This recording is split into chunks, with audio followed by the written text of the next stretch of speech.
Yeah. And Don't go live yet. It's too late.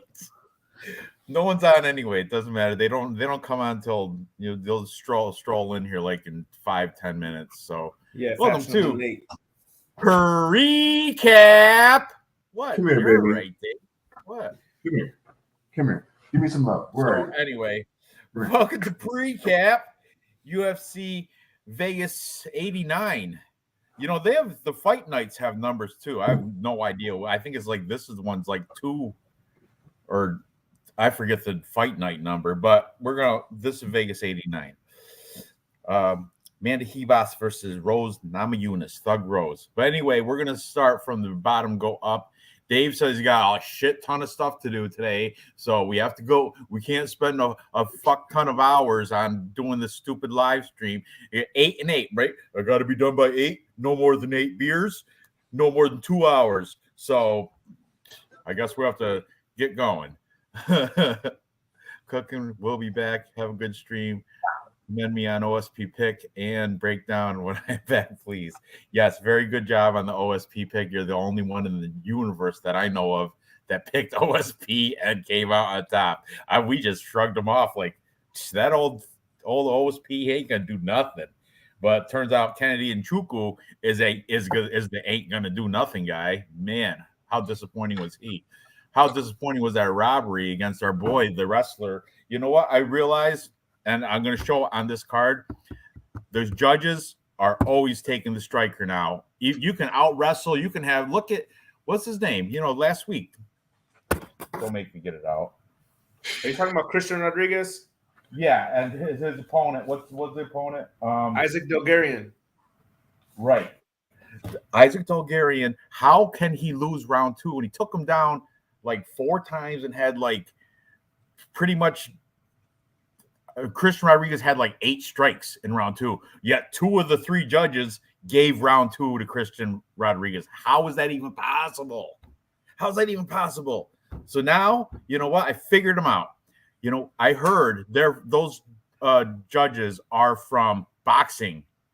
Was their first. They didn't judge like wrestling and judo or jiu-jitsu. None. They were boxers. So they're always going to value striking over wrestling, despite you can be owning control time, mad takedowns.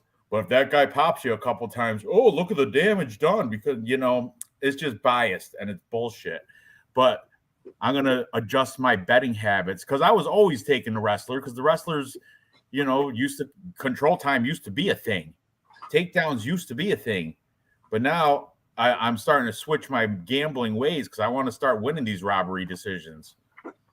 Just saying, we'll get into that. But look, also they robbed me on a draw bet for the C-Rod. Judges were wrong. Yeah, we were just talking about that. And Brian Battle and Angelusa, I'm just as pissed as Brian Battle was with Angelusa, that whole eye poke, and Brian Battle, he was looking for any way to get out of that fight, and he sure the hell was. And you know what? If he didn't get out and Brian Battle won, I would have banked. But it was thrown out as a no contest because of stupid eye poke. That's why I drink, Dave. Robberies and no contest for stupid eye pokes. That's why that's what. To hell with childhood trauma. I know. I drank it away yesterday. I can't remember it. I'll drink it away again tonight. Dude, but you know what? I had a flyer $20 bet on Yale.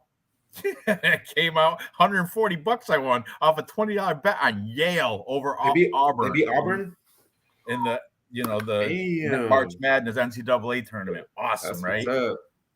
Yeah. Hey, they were supposed to lose, I think, their last game too against the Ivy League school in that tournament. I think they were supposed to lose. Oh, they beat Brown. They barely beat Brown. Right. Did they barely beat Brown? Did you watch? I watched that game. Sorry, I didn't. I really don't follow until the tournament time, to be honest with you. But I did fill out like 4 different brackets. I had 4 different bracket sets. Yeah, and I did put Yale on 2 of those 4. I got nice. Different combinations. Nice. Yeah, I have one that has McNeese State beating Gonzaga. That's going to be a tough one. I don't think that'll happen. You know what? They've only lost 3 times. You look at the records. I'm just using. I don't watch college basketball. I'm just going by the records, and they've only lost 3 times. And I'm thinking, like, you know, in their locker room, they're very confident. Gonzaga, I know, whatever. Anyway, let's get into this. So, open up the card. We got the big boys. No, I think the order changed, bud. You got to refresh your screen. And still the same order. Thanks. Let me refresh mine. Maybe it's mine. Usually is. Okay, let me see. I'll be your Jamie there, Ranj. All right. You're right. I refreshed my screen. Okay, so look, if they're taking the strike or not judging by control, how did Chandler? Yeah, that was a heartbreaker too, right? Yeah, for sure. Fucking Warwick Davis let us down. On the handle at the time, right? Takedowns without inflicting damage are virtually worthless. How about control time, Gerald? How about that? Is that worthless too? Because apparently so. Gary controlled like 3.5 minutes of that second round as well. Yeah. Anyway, nothing. we can't bring back the past. What's done is done. We have to move on. Try to make back some money this week. Wait a second. You know what? We always have to do this every single Friday. Let's look at who won last week at Topology Group 926. Start flooding is that Noah Mecca? Did he win? Noah Mecca won. Oh, you owe him a T-shirt. Noah Mecca is 10 wins. How far did I end up down? I ended up. Oh, we don't have to do that part. You don't have to go down past top 15. Nobody. I went 7. Just like UFC rankings, nobody cares after top 15. I went 7. I had a horrible weekend last weekend. I went 7-4, and I don't see my compatriots. So we'll just bit of info, Dave. Unless it's about them, they don't care. They don't care how good you did, unless you got first. All right. Well, Noah Mecca did.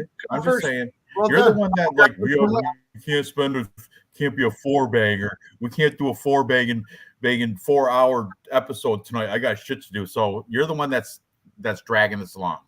Okay, first fight we have Mohammed Motor Usman. That's Kamaru's younger but much bigger brother, taking on Mick Parkin. Was he from Wales? The Welshman. He's from England. Mohammed Usman, you guys know his deal. He's strong. He's big. He used to play football in college. I think he was pretty decent at it too. I forget what college he went to, but now he's training out of Fortis MMA. Fantastic, top 5 facility in my opinion. With Saif Saud, right? Saif Saud. I always mess his name up, but it's pretty close to that. Saif Saud. Mick Parkin though, he's training with our boy Tom Aspinall. I do believe. It doesn't say on Tapology, and I did not check his Instagram, but that's what I heard is Mick Parkin is training with Tom Aspinall. There you go, Dave, on it. He's going to check the Instagram, see if that's correct info. But, Mick Parkin undefeated, 8-0, where Muhammad Usman, he's on a 3-fight win streak, but he does have 2 losses. He has 1 to Brandon Sales, who would like to take that back. That was in the PFL, and then prior to that, I think it was Tough House or something, or like Contender. Let me see. Scroll down here. The other loss was Dontel Mays, and that was in a regional scene called Victory FC. Here's your boy with Tom Aspinall right here. Hang on a second. That was right there, the black T-shirt. Right there. Yeah, there he is. So that's legit. I'm not saying it's good. Cyril Gahn trains with Alan Badeau. It doesn't make Alan Badeau a good fighter. I'm just saying he's got a good training partner. Okay, we'll say that. That's for sure. But what I'm taking off the matchup here, I think because these are both pretty decent striking heavyweights, I guarantee the guy that's training the Mick Parkin is going to have more volume than Muhammad Usman. And then when we watch the face-offs, Mick Parkin is a giant. I was surprised. I thought that Muhammad Usman was going to be as equal or, in height, but Mick Parkin's bigger by like what's Tapology say? 2 inches, but 2 he inches, does have. You can. It's definitely visible. They do have the same reach, though. What? They do have the same reach. Right, but I think Mick Parkin will have more technical boxing and striking, and plus look at the age. I mean, Muhammad Usman's going to be 35, okay, and Mick Parkin's just getting into his fighting prime.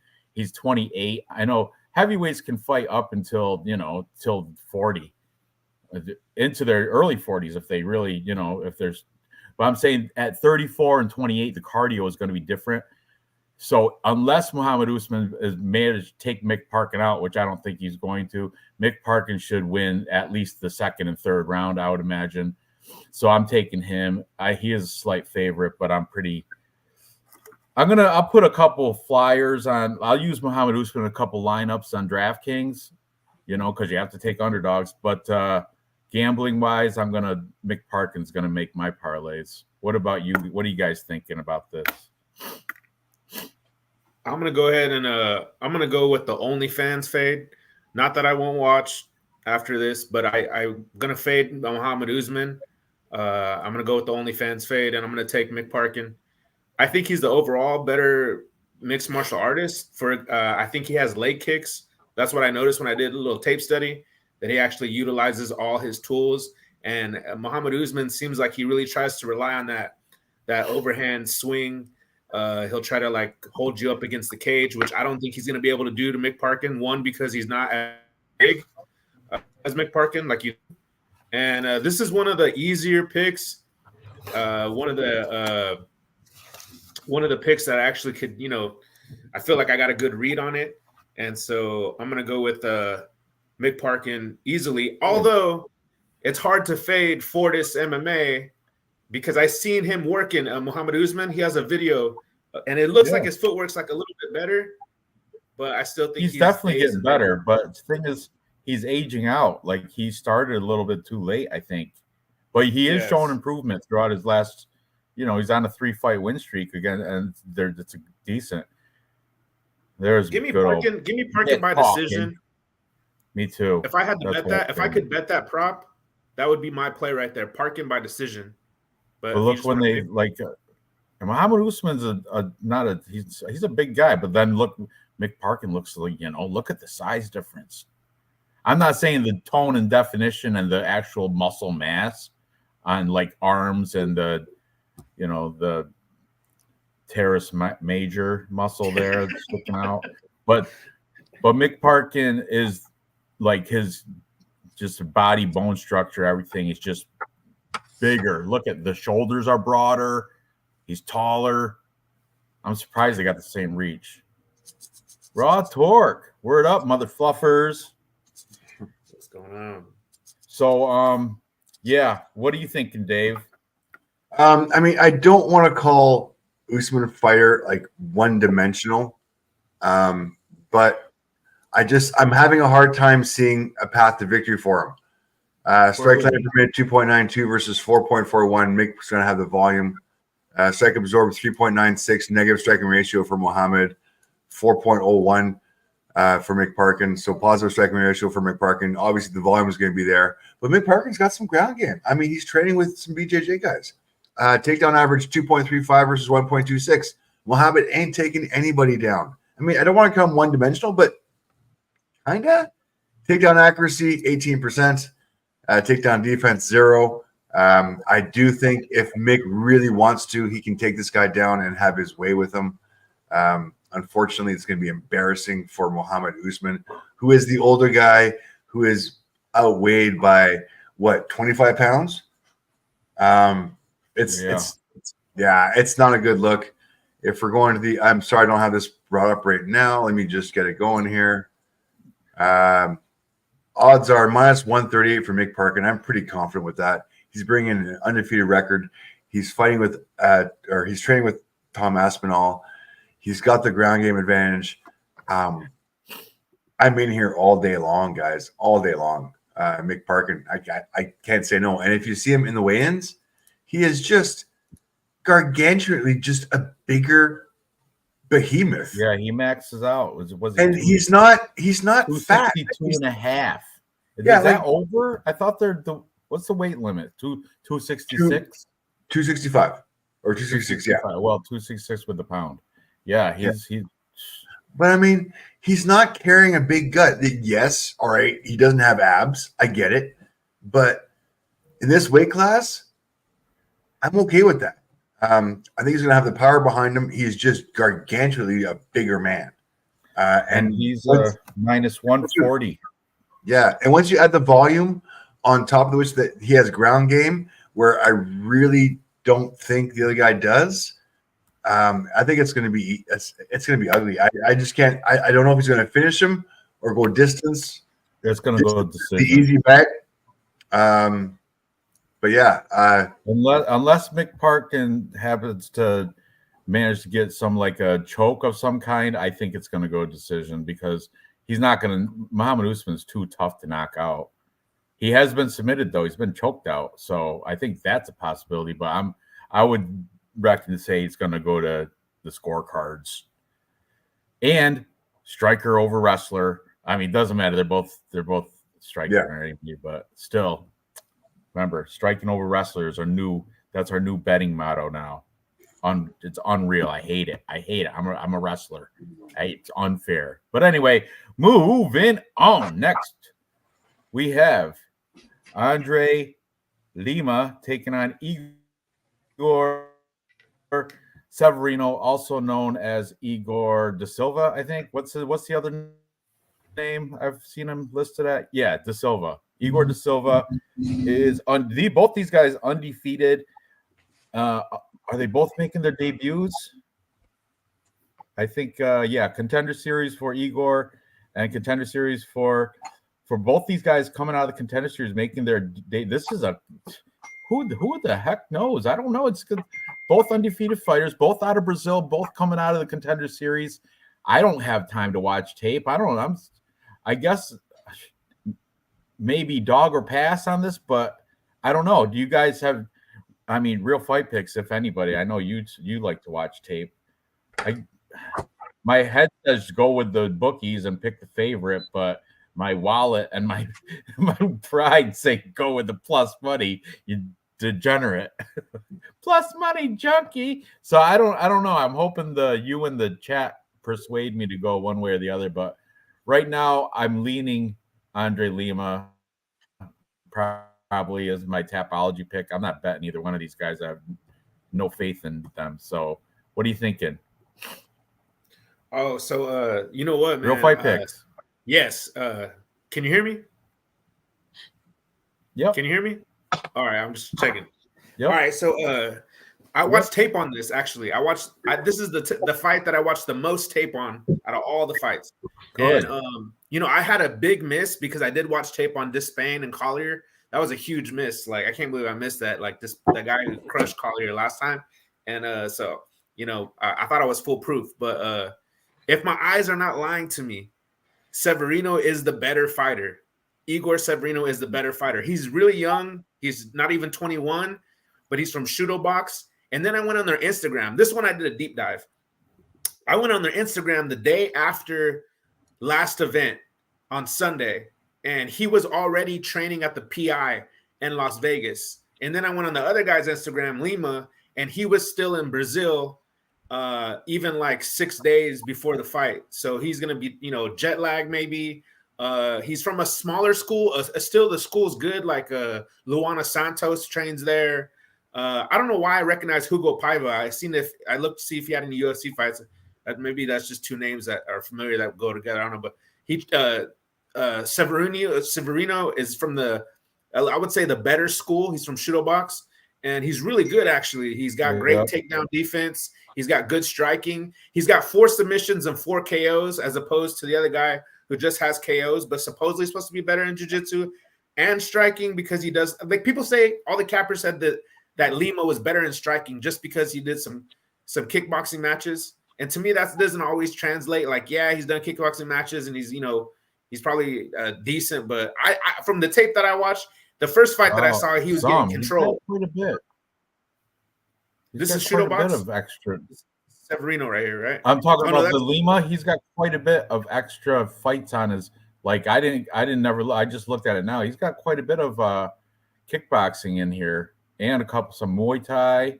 yeah. That's Yeah. pretty. But That's what I kind of heard is impressive. that I heard that they're- the Severino has had more experience, like as far as years, by a lot. That's what I heard from watching Wheezy's show, but I didn't actually look it up. Oh, he would know.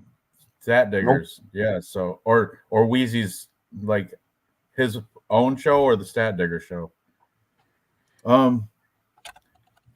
Yeah, both. I don't know. I'm gonna go with dog or pass. I'm gonna go with the dog, Severino. Dave, what are you doing? I'm trying to find this on Instagram, but yeah, I'm the same way. I'm kind of on the dog or pass. I have a real. These guys are not proven. We can throw the face off on real quick. Hang on a second. Let's at least watch face off. Go over some let's do records. That. I think let's go over some records. Go over some stats. Let's actually give this show some meaning. Lima's got the awesome Mexican sombrero. See the sombrero? That's what's selling me, pointing me that way. You got to be pretty tough to wear that. He's joking and smiling. Poked him in the chest. Both these guys don't give a fuck. He don't. Look, reached out his hand though. That's good. They do the flex. He hit his sombrero with the flex. A dog or pass for me. Coin flip. I guess. I do like the sombrero though. That's pretty cool. I think it means something because it's in his Tapology picture too. Look at the blood. That's an awesome picture for Igor. I mean, we got one fight against Jonathan Silva, who is okay. The competition, the Andre Lima had a 14-1 guy his last fight. Yeah, Andre Lima's got. I think he's got a better record. He does have that better one resume. Look, Rickson Zanadim in the Contender Series, 14-1. Wonder what that guy's doing now. He is 14-2 now. He's lost since then, and he doesn't look like anything great. Anyway, whatever. Moving on. We're all on Igor. You're all on the plus money guy. Actually, let me write the odds down. How Bet Online, he is plus 129 for Igor, minus 149 for Andre. But they're not making the parlay because I have no idea. That's flip a coin. That's please don't. Yeah. Yeah. All right, moving on. Next, we have a female fight. At bantamweight, we have Montserrat Rendon taking on Daria Zalesnyakova. Zalesnyakova, right? Zalesnyakova. Close enough. I think I nailed it. Zalesnyakova. Number one Russian girl. And she is big. This girl's big, man. I watched the face-offs earlier, and I was like, wow. And I guess she's got great volume as a striker. They're building her up to be the new the replacement out of Russia for Valentina Shevchenko, which I don't think so because I heard she's got crappy wrestling. On the ground, Montserrat Rendon will have the advantage, I heard. I really couldn't tell you, but I heard Montserrat Rendon, if it goes to the ground, will have the advantage in grappling, wrestling, and jiu-jitsu. But Daria Zalesnyakova is a beast with striking, and she comes with a lot of aggression and forward pressure, and that's why I think she's a pretty sizable favorite, or she's the biggest favorite on the card, which I enjoy that this card is evenly matched all the way up through. There's no huge chalk, but she is like a minus 200, I think, or something. That's the heaviest favorite on the card. What's Tapology say? Minus 215. Yeah. I'm gonna go with the striking. I'm going to go with minus 210 on Bet Online. I'm going to go with Daria Zalesnyakova it's going to go decisions female fight, and she's going to have so much more volume. And if it does go to the ground, all she got to do is get back up and land some more strikes, and the judges are going to give it to her anyway because they hate wrestling and they like striking. Learn that. So, yeah, I'm going to go with the striker. Salty much? Yeah, I'm a bit salty. But anyway, what are you thinking on this one, guys? All right. So if I remember correctly, Daria, that face-off picture. She fought Irina Alekseeva, who I thought was good. That one girl who beat Stephanie Yeager, and then she kind of crapped out. If I'm not mistaken, I think that's somewhere on her record, which is kind of impressive. Is that on her record or no? Which one? It's not on her record, huh? Did she fight Irina Alekseeva? You're on her Tapology, but go down a little bit. Liana Georgiou. No, she didn't. She didn't. I'm tripping. Okay, it's a different Irina. Kasalova. So okay, yeah. Anyhow, I don't know. Like, I don't know how you really pick a pick in this fight because Rendon is like, you know, she's like okay striking. She's probably gonna be, like you said, the better grappler. But what if she's physically stronger? Like she's undefeated and she's a this is what I said right here to Tyler 138 MMA was that Rendon is the queen of decisions. She wins decisions, and women's fighting is half decisions. So if she's the decision queen, I honestly don't see her losing. Yeah, a decision. 3 of those wins went to split decision. Yeah, she's the decision. 3 of them queen. went to split decision. That's pretty lucky. All her wins because it's a coin flip. If it goes to split, it's a coin flip. Yes. And look at the people she's going to split decision with. Brittany Cloudy, 4-4, dude. She went to split decision with Christina Pettigrew, 2-1. She's going against. These are all like these. Tamaris Vidal is her best win, and that was surprise split decision. You can't put faith in that. I mean, come on, really? Mm-hmm. Yeah, I best prop. Maybe that's the best prop. But anyhow, I'm gonna go with Daria Zelakova because she's the better striker. Okay, but I'm just saying, if this goes to decision, Rendon must have something the judges like. She must have something. Maybe fatter ass theory. I don't know. Yes. Let's check that out. Maybe. Yes. That's why I want to look at the face-offs once again. Mm-hmm. But I'm gonna go with Daria. That's my pick. I mean, I think they're both beautiful women, but scratch it back a little bit so we'll see them walking up. I'll take the Russian. If I had a choice, if I had to choose between them, spend the evening with one of these two girls, I would take the tall Russian, the blonde. Yeah, I would probably Zero take head either movement. one. To be honest with you, either one. Horrible. She doesn't have bad ground game. That's just the cap or echo chamber. It was only against Dixon. Okay, Melissa Dixon. Daria inside the distance. Dog or pass? So Montserrat Rendon. Rendon is flat-footed and reaches to catch kicks. She only has slow telegraphed overhand. Zero head movement. Daria knocks her out, 70%. Decision makers have no finishing skill. That's the best statement I've heard, Gerald Lynch. Yeah, for real. That's truth. And I just don't like that she went to split decision on 3 of those wins. That's just luck. Oh yeah, I've been saying that all. They're sick of hearing me say it, Simple Man. They're sick of hearing me say it. Oh, she's an attractive woman though. Look at what she's. Is she gay? Is that her girlfriend right there? There you go. Of course. Is it? Yeah. I'll definitely take the blonde then.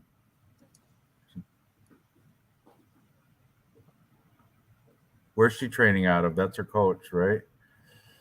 She's out of ECR Fight Center. Huh.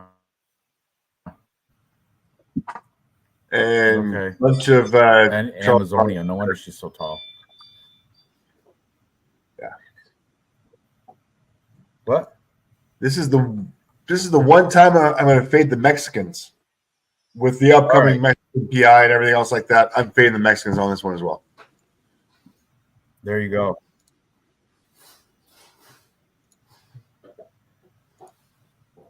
Correct. All right, we're all on the same side there. Okay.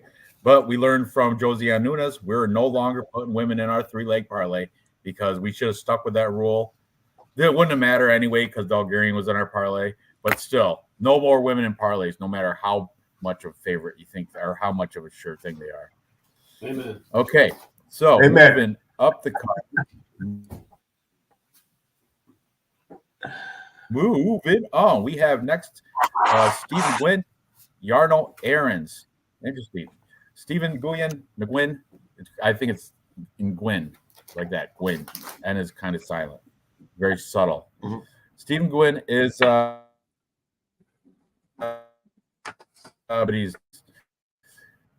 he's a American-born Vietnamese guy, like nationality, taking on Jarno Aarons, who is, I believe, Dutch, and Jarno Aarons is 13-5-1. He has not impressed me. I think, is he winless? He is. Jarno Aarons is winless in the UFC, and Steve Gwynn is a beast.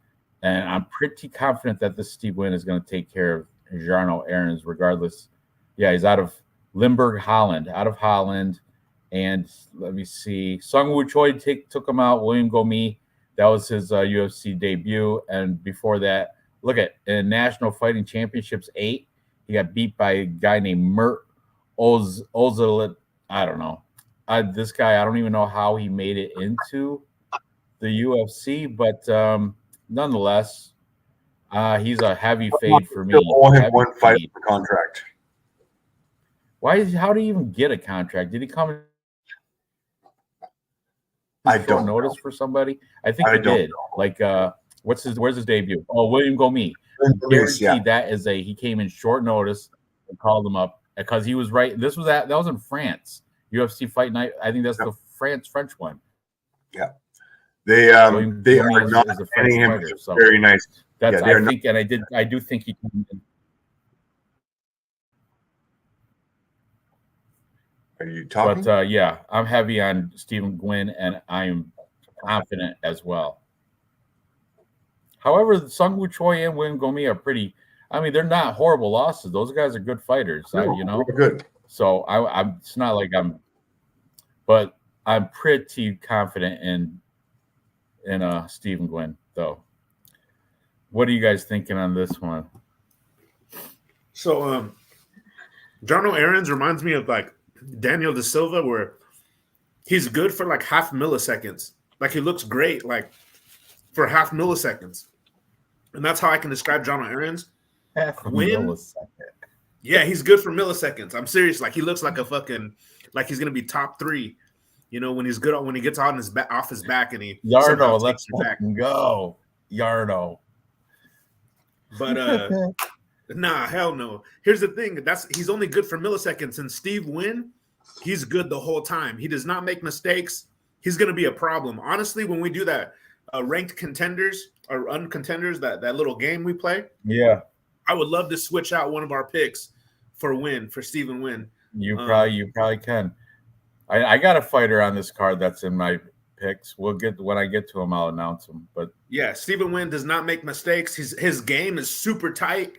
He doesn't like to lose seconds. He's not gonna lose. He's not gonna lose this fight. Look at the bicep difference. Look at the bicep on Wynn compared to the bicep on Yarno. Oh, is it Yarno? How do you say that? They're both in good shape. Yarno. Yeah, of course, they're fighters in the UFC. They're great shape. But I'm saying, I think the strength is going to go on Gwynn's side. I think he's a little bit stronger, just physically looking at him. Yeah. Winning. NGUYENING. My girlfriend says I'm great for a millisecond.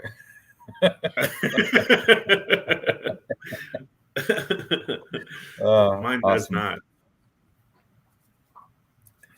So, Dave, what about you? We're both on the favorite here. So am I. If you want to look at the stats, wherever they might be, I've got 2 and 3 as far as these guys barely. They're all UFC. 0 fights in the UFC. Yeah, Yarno's got 2 losses. Steven's got a bunch of contender series fights. Looks like the volume is going to be leaning towards Steve. Mind you, he does take a lot, but he still has a positive striking ratio, whereas Yarno, negative striking ratio. you got to go with Steve on this one. Once again, not a big thing I'm going to be not a big fight I'm going to be looking to put in my parlay. It is what it is. Okay. It is. All right, let's move on. Moving on. Next, we have Cody Gibson. Talk about didn't he go through the tough house like twice or something? Or he had like a couple, like he was in the UFC like 2 different occasions and lost his way out, but now he's back, I want to say. Taking on Miles Johns. I want to check out Cody Gibson's resume. I want to see if that's true. Because like I said, I listened to Cappers and I heard this guy has been in and out of the UFC on like 3 occasions. So let's see. We got him. Oh yeah, it's way back. Okay. His first ever fight in the UFC was against Aljamain Sterling, 2014, and he lost. He won a fight after that, but then he lost the next 2. Cut. So he lost to Aljo, Manny Gumbarayan, Douglas Silva de Andrade. He beat a Johnny Bedford. It looks like a veteran guy, like a veteran gatekeeper. Back in 2014, so who knows? Then he went back to TWC. Then took a loss in Taki, whatever that hell is. Then he came into the UFC again through the Ultimate Fighter and lost to Brad Cantona. And now I think, he's on. This is a contract now because he got brought in, lost Brad Cantona. I think this might be this. I think they have like the minimum is 2-fight contract, then you're cut. So this is his second fight of his 2-fight contract. Does that count with Ultimate Fighter or not? Huh? Does that count with Ultimate Fighter? Because he had a fight against Mando Gutierrez, an Ultimate Fighter, and then Risco DeCilio, an Ultimate Fighter. I mean, that's why he's coming back. Yeah, I don't know his contract agreement or anything. I can call him up and ask him. I'm only kidding. I don't know him like that. But Miles Johns, though, this guy's let me down. He came in with great aspirations. He was supposed to be a hot prospect when he came in. Chapo, he could have been, but he had some. He's a boxer, a wrestler boxer. Like they wrestle him, but then he's one of the guys that falls in love with the boxing when he shouldn't. But it's fun. It's more fun to throw fists than it is it's funner for the audience, for the crowd, everything. It's funner to strike. And he gets that, and he falls into that trap. But he has some good wins though. Back in the day, beat Adrian Yanez in the LFA. That's a great win. When was that? That was 2018. So not incredibly long ago. Then his UFC debut was after Contender Series 2019. Had a win in his debut. Then he lost to Mario Batista, but that's aged well because Mario Batista is good in my opinion. Beat a couple guys, then lost to John Castaneda. And most recently, that was a win against Dan Argueta, but then it turned to a no contest because he tested positive for, I think, some real steroids, like the bull testosterone or some shit. I forget which one it is, but he tested positive for something. So that's the story of Miles Johns, and I think he is the. Look at the size difference. Cody Gibson's got a little bit on him. I don't know. I think I want to take the dog here. I'm kind of unsure. I'm going to be honest with you. I'm unsure because Miles Johns should. This is where we need some stats. This is where Dave. This is one of the ones you do pull the stats. I know I don't like listening to the stats, but this one is kind of necessary. Mm-hmm. I agree. Okay. So Miles Johns, strike rate per minute 3.51 versus 4.75. Heavy advantage for Cody Gibson here. Strike absorbed 2.75. Positive striking ratio for Miles Johns 4.73. Even ratio for Cody Gibson. On the ground, pretty much even 1.03 versus 1.35. Takedown accuracy 21% versus 35%. Takedown defense 85 versus 64. I'm going to lean slightly. Statistically, Johns is better. statistically speaking, on the stats. Slightly, Miles Johns is better.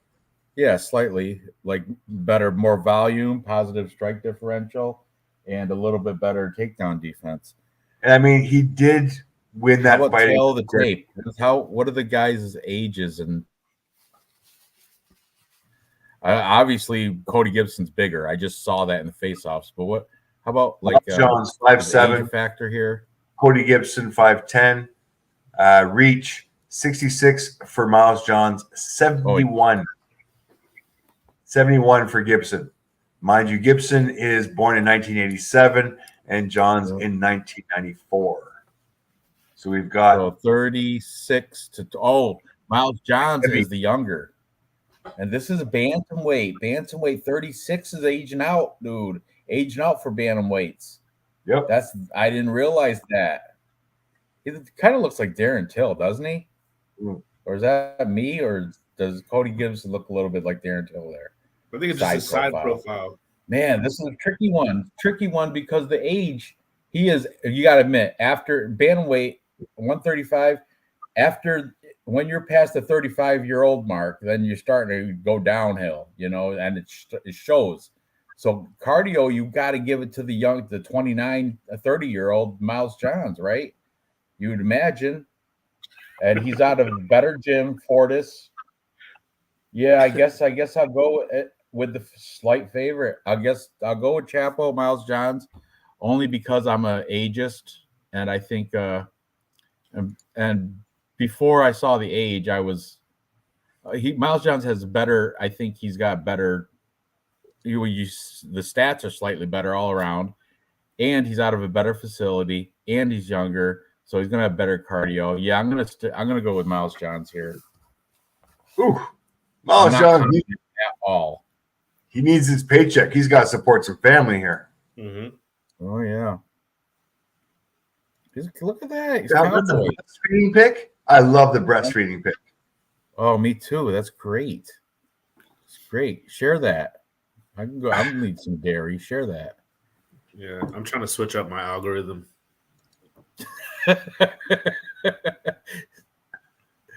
Oh, he's living life. He's got the 2 puppies. That's it, living life.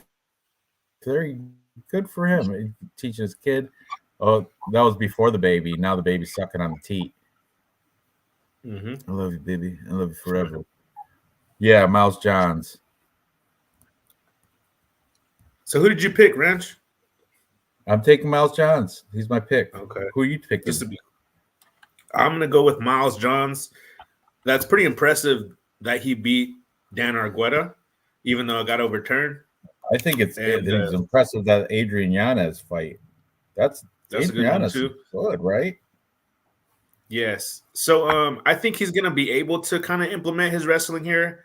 I felt like when I watched him fight Mario Batista and John Castaneda that he kind of becomes one-dimensional.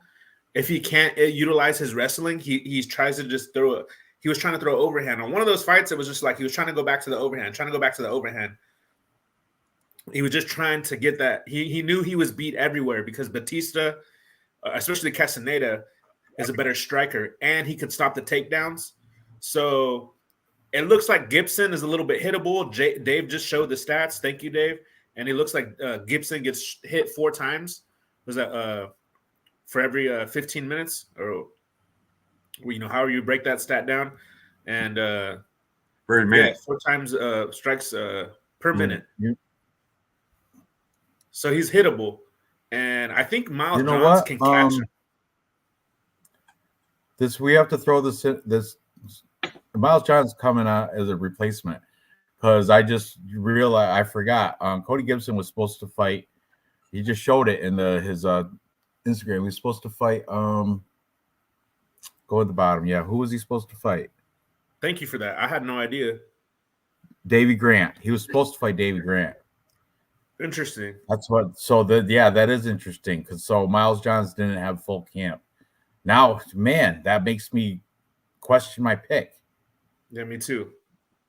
But man, 36 years old at bantamweight, I can't. I got to go with the younger dude. Cardio is real. With Johns as well. I'm gonna stick with Johns as well, just because you know I think he's better, and I think he can get 2 out of 3 rounds. But man, that's a hell of a take right there. That would probably keep me from betting on it. I still got to go with Johns. There's no way I could take Gibson. He looks good though. Yeah, he does. I'm gonna take Johns though. I'm gonna stick with that. Dave, what you got? Dave, what do you got? Man, I might have to disagree with you guys. I apologize. I know David Grant's the older. I mean, Crystal's got the key. 15 days notice for Miles Johns. oh, So he had there you go. 3 weeks. That 3 helps me out even more. I like the win-loss ratio. Cody Gibson coming on short notice. His last fight against Daniel Marcos. Daniel Marcos is a good fighter, like really, really good fighter, and he was coming off of two wins off of that. One a ground and pound, one a submission. He's got the training camp. He's got the size advantage. He's got the reach advantage. He's got the experience advantage. Yes, he got even striking ratio on the feet. As far as the ground goes, I think he will have the advantage on the ground, even though Miles Johns has an 85% takedown defense. He's just a smaller man, like just literally a smaller man. So I'm going to disagree with you guys. Sorry, I'm going with the vet.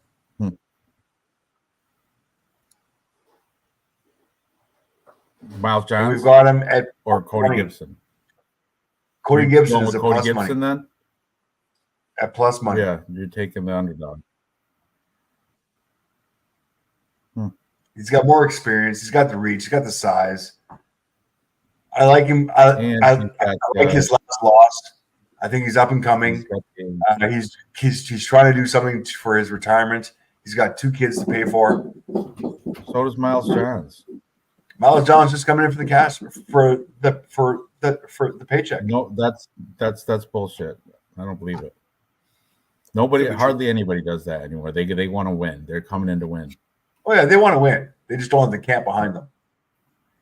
You're right. He's a with small that. guy. Why they think this guy You're right with that. I don't know. This guy can make a win on short notice. Looks like Crystal's siding with you. He's on the Gibson side, but look, Miles breaks after 1.5. Gibson also after round 2. Possibility of be a decent amount of wrestling. I'm playing over unders last week. Yeah. Yep. My pick is Gibson. John's made. That's another good point. If anyone's going to wrestle, it's going to be John's, and I'm okay with that. Gibson. That's the only fight was robbery loss for him. Okay. Hey Manny. What's up, brother? So yeah, I got an argument both ways, but I gotta stick with the age. I'm an ageist. I gotta stick with the Miles Johns, even though he's 3-week camp. It's good enough. He's at Fortis. Saif Sayoud's gonna coach his way through a victory. Yeah, and they're a striking camp too, Fortis. So the chances of him wrestling, I think, are not as much as everybody else seems to think. But that's just me. You have right to your opinion too, Dave. All right, so me and Real Fight Picks are on John's. Dave is taking Cody Gibson. Moving on. Next, fantastic fight here. We got Ricardo Ramos taking on Juicy J, Julian Rosa. This is a great fight. Julian Rosa, though, you know a red flag, double-digit losses. And he can be chinny, but dude is a dog. He'll fight to the bitter end if he. He's a mixed bag. It's hard to depends on which version of Julian Rosa you're going to get, because I've seen him look phenomenal, like he could be ranked. Then I see him look lousy as well. So let's open up his Tapology, Dave. Take a quick peek. He's been knocked out like 7 times. Rosa has, right? 20. Something crazy like that. Look at that. 7 losses by TKO. 7 losses by TKO. He's got 11 wins by TKO too. That's what's crazy. Look at the people he's beaten though. Right? That's what I'm saying. He can look great, and then he can look like garbage as well. because he's beaten. Look at the green in the scroll. Look, I know he's coming off 2 losses. Fernando Padilla, we're going to talk about him later in 2 fights from now, and Alex Caceres, the Afro. Is that the Afro Samurai, Alex Caceres? But anyway, hey, let me tell you what. Can I just say something? Why Dave's not back to show us the stats or anything on the screen? Is the amazing pick? I think Cody's taking it. Oh no! Is it Tyler? Someone's taking this pick, putting in the parlay under 2.5, under 2.5 rounds for this fight right here. That's hold on. I gotta explain something. OSP and Kennedy and Chukwu are heavies.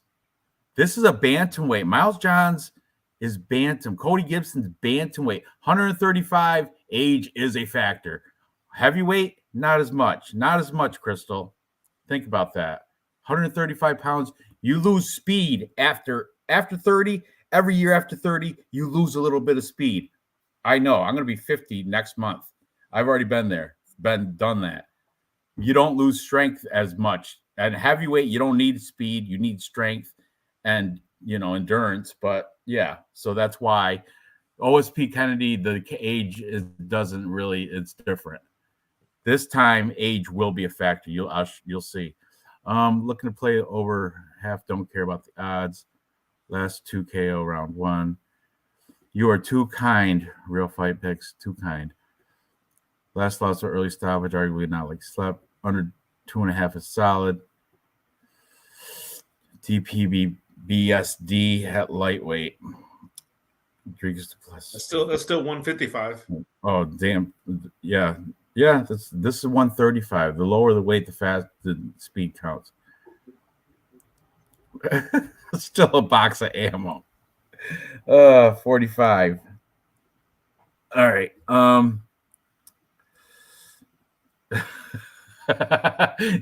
Just like Simple Man's fast when it comes with his girlfriend.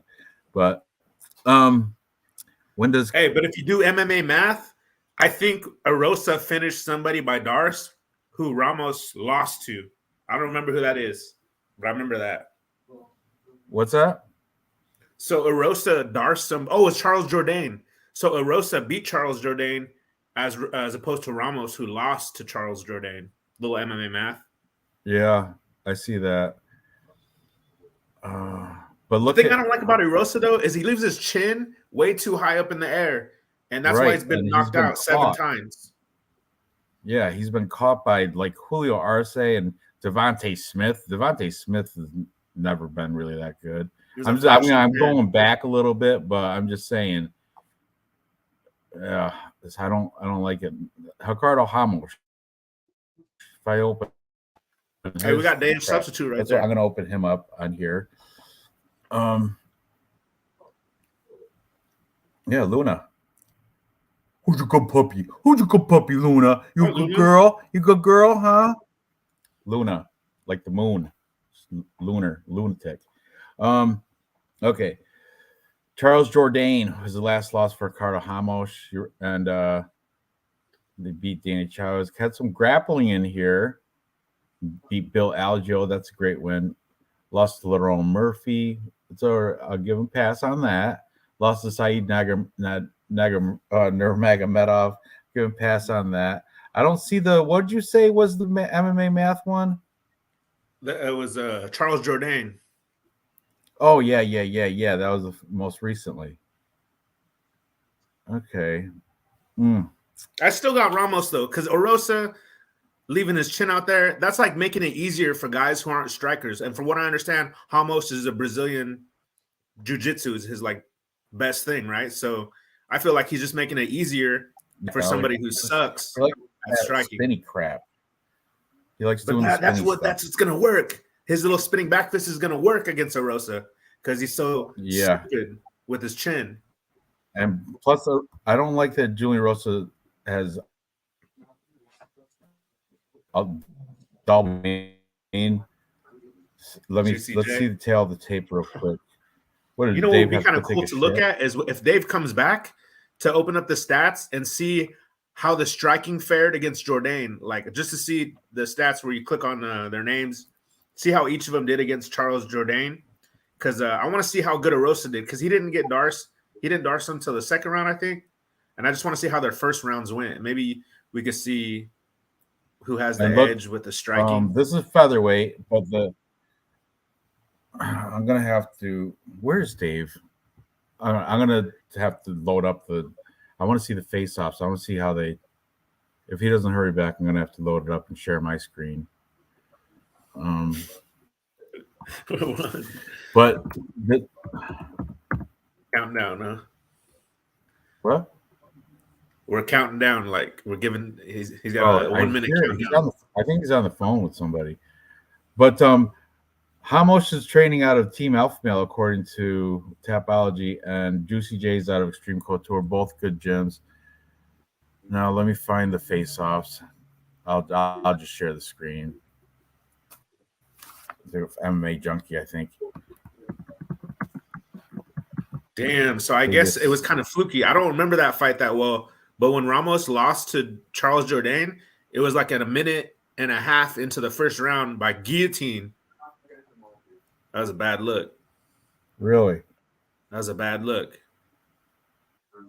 And Julian Erosa got over 100 strikes. He outstruck Charles Jourdain. Damn. I wish he was more trustworthy. I wish he just would take care of his chin better, but Ramos probably is not the guy to knock him out. So man, I'm going more on the fence, man, about this fight. I don't know, Ranj. It's hard to say. All right, I'm gonna show the face-offs. I'm right to it right here. Okay, and let me get ready to pause. Okay, so I'm gonna share the screen here. Present. Because Dave is definitely. You know what? I'm gonna remove Dave after I share the screen. He knows where we're at. Yes, he does. Yeah, I'm gonna stick with Ramos because he does have the ability to knock somebody down. He's done it twice only. But Julian Erosa's not trustworthy. I would not trust that man. Not that Ramos is trustworthy for getting, guillotine in the first round in the first 1.5 minutes, and he's supposed to be good at jiu-jitsu. So there's Juicy J. He's the first one on stage. Here's Ramos. They match up fairly well. Like I can't see any. There's no like real size advantage. Juicy J's got a bigger back, but he might be. He's supposed to be like a lot taller. He's just not standing up straight. Maybe. Yeah, there's some. It's a weird posture there going on. Yep. But yeah, I'm also on the side of Ramos. We'll ask Dave when he gets back. But yeah, I think Simple Man's right. Just play the no distance. Everything else is a guess. That's damn right. Yeah. That's damn right. He's now a high yellow. Ramos 3 losses in the last 5. Rosa 2 losses. Decision, no action. Now that is a good play. That's a good play. Because if he doesn't, I don't know. Just play no distance. Everything else is a guess. Hey, or MMA Jesus. Which wrist circumference favors Juicy? Yeah, he does have a thicker wrist there. I did not take Rendon. I took the bigger, faster striking Zelaznyakova. Zelaznyakova, is that her name? Daria. Took Daria. Ramos, round 1, lock it in. The photo girl, she is beautiful, right? I like her too. I got kind of like crush. Real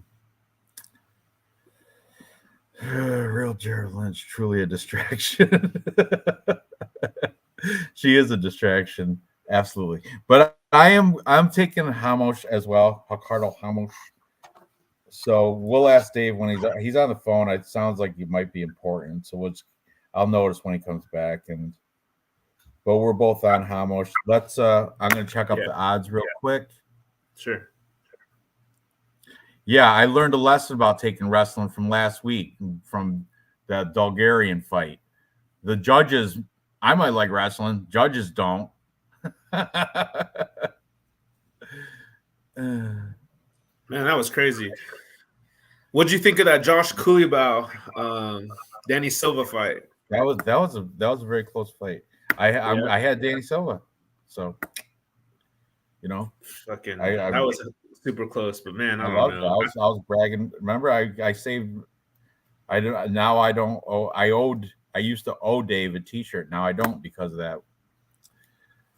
I really Josh Cooley. Yeah, I think he kind of did too. Hey, sometimes the robberies go your way. Anyway, stop sharing that. So, moving on. Next, we have my pick in the unranked contender contest, Trey Ogden, who is now pretty much taken over what was formerly known as Glory MMA. Trey Ogden is now like the new he's back. You all right, Dave? Everything okay? I think so. I'm sorry. Kid called. You just get fired? Kid called. My kid. Oh. That's everybody. It was your boss firing you, being like you're nope. lazy. Nope. Wouldn't answer my boss. I know you work for the week, but I'm on vacation next week. It's over. No work for a week. It's gonna be awesome. Oh, you're on vacation for Easter? Yep. Easter break? Yep. My kid's off for a week. Celebrated that in Canada. It's March break. So, what was your pick on Ricardo Ramos, Julian Rosa? By the way. What's your first instinct, Dave? Wow. What's your first instinct? I know you already had a pick before this. You had a pick last week. Rosa. I knew it. That boy. Good. I knew it. The volume. He's a bigger guy. He's got the longer reach. I get it. He's older. I think he has the most experience. He's been knocked out 7 times. He's been knocked out 7 times. He can eat another. I get it. He can eat another fish sandwich and get knocked out 8th time by Ricardo Ramos. All right. Anyway, now we're on my unranked contender pick, Trey Ogden, and Kurt Hollabaugh. This guy's been in and out of the UFC of numerous amount of times too. So, Dave, we are going to share the screen, and I want you to open up the resume, the fight resume of Kurt Hollabaugh. We're going to see how many times he's been in and out of the UFC, because I heard this guy's on his third try, I think. Third time. Let me see. Scroll down. All right. So, the first ever is Wade. Okay, look, 2013, he went from Strikeforce to UFC 159. Jones versus Chael Sonnen. Oh, what a good event that was. Trogdon? But anyway, he lost that one to Steven Seiler, and then that was back when you didn't have a 2 or 3 fight kind. What? Where are we at? I'm lost. Right there. Not Trey Ogden, the Hollabaugh. That's where I was. Open Hollabaugh. Yeah, that's where I was. 2013. That says Trey Ogden right there. No. Okay. 2013. The opponent. Yeah, he had 1 fight in the UFC in 2013 against Steven Siller. 1 fight. All right. So that's the first time he's ever been in the UFC. Okay. Got caught. Then he came back in 2018 because he went to Contender Series and had a no contest overturned. I think that was steroid use on the part of Hollabaugh, I'm pretty sure. And he lost to Raoni Barcelos, Shane Burgos, Thiago Moises, and cut again. Gets kicked down to the Southeastern Combat Championships and some XFC. Oh, let's go to Ultimate Fighter 31, where he won his way back to the UFC again, finally getting his first win against Austin Thud Hubbard. Now he's taking on my boy, Trey Ogden. But Trey Ogden, like I said, he is now the new man at the formerly known as Glory MMA. Now it's called Marathon MMA. Is that? Let me see. Yes, Marathon MMA. Let me click that real quick. I want to say he is the owner proprietor of. Yeah, Overland Park, Kansas. Is this a? But I think. That might be so. This is because I know Garrett Armfield was a glory guy. I'm surprised I don't see your boy in there, head movement, Jeff Molina. But anyway, yeah, I'm on Trey Ogden. I mean, it could this Halabaugh, like I said, he's been around 20-7, and he's been in the UFC. This is his third try, and he's coming off a win against Austin Hubbard, which is a pretty good win. But I'm on the side of Trey Ogden. He is my unranked contender pick as well. I think he will break into the rankings this year. What is he now? 81. Oh, but still, he might break into the. You said you're on Kurt Halabaugh? You never know. Who knows? With a win here. What? You said you're on Kurt Halabaugh. Ogden. I'm on Ogden. Okay. Good. Sorry. I thought I misheard. Yeah. You better be. So who are you taking? I don't know where. Kurt Halabaugh. Real fight pick. I'm on Kurt Halabaugh. You're on Halabaugh? I liked how he really impressed me with his last win.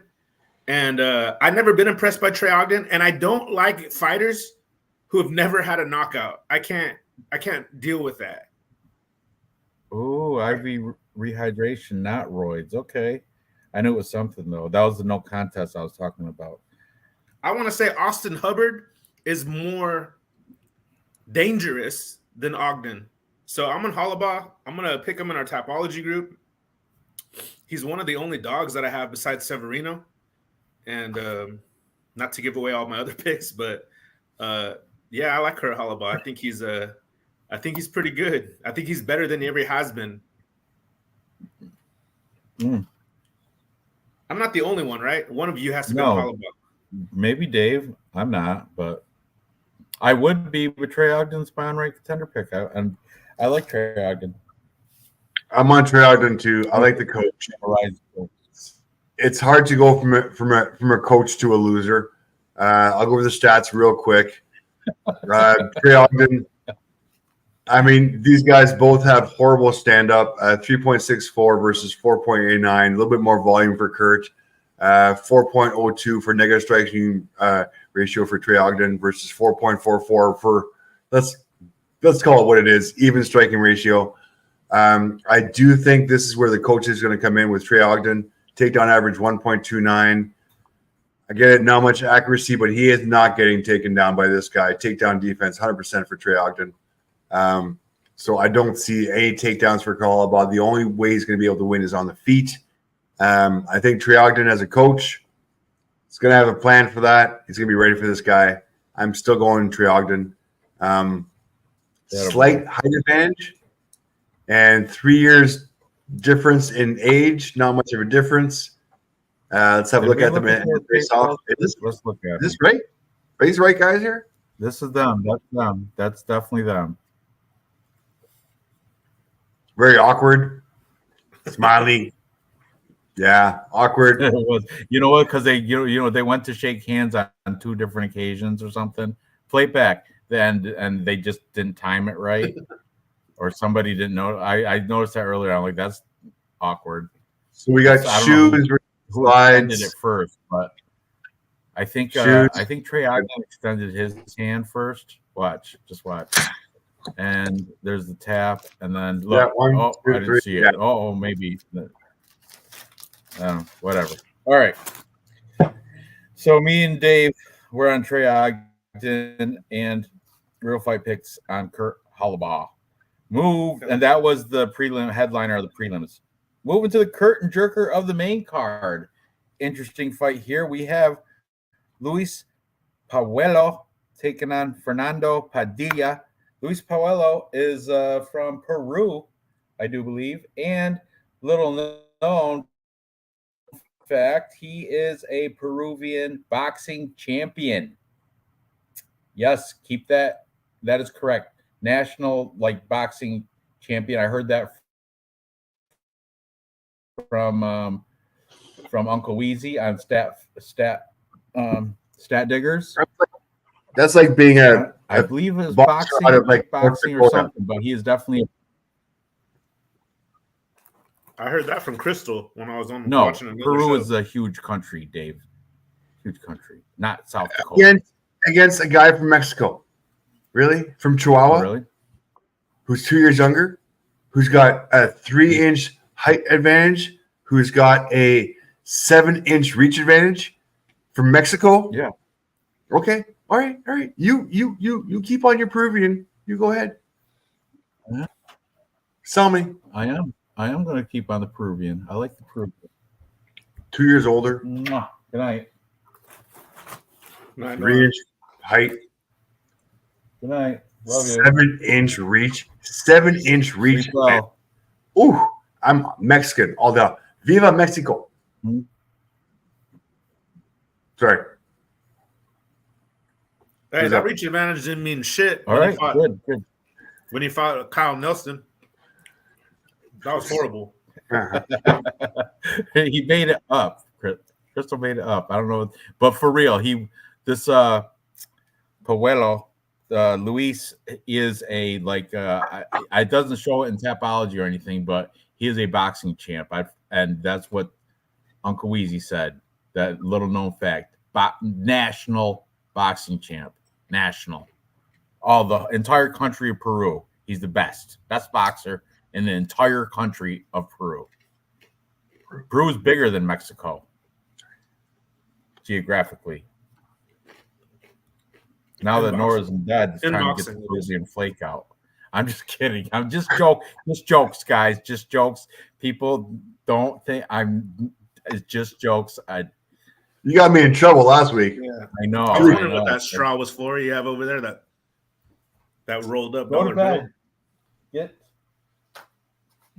Get to bed. Unreal. Just jokes.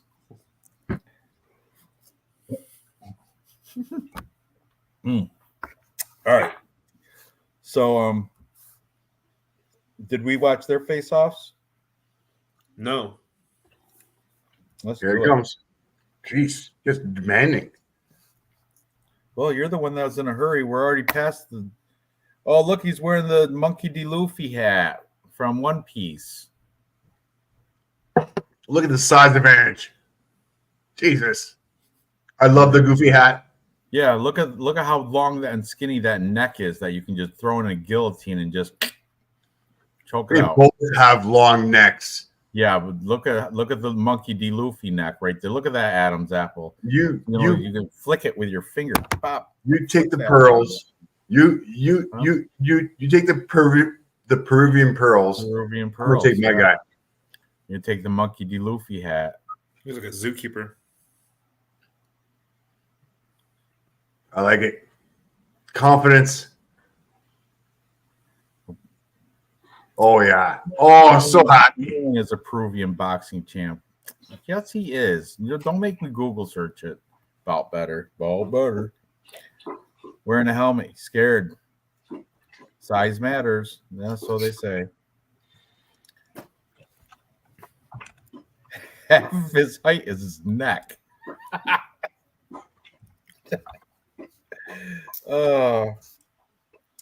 So real fight picks.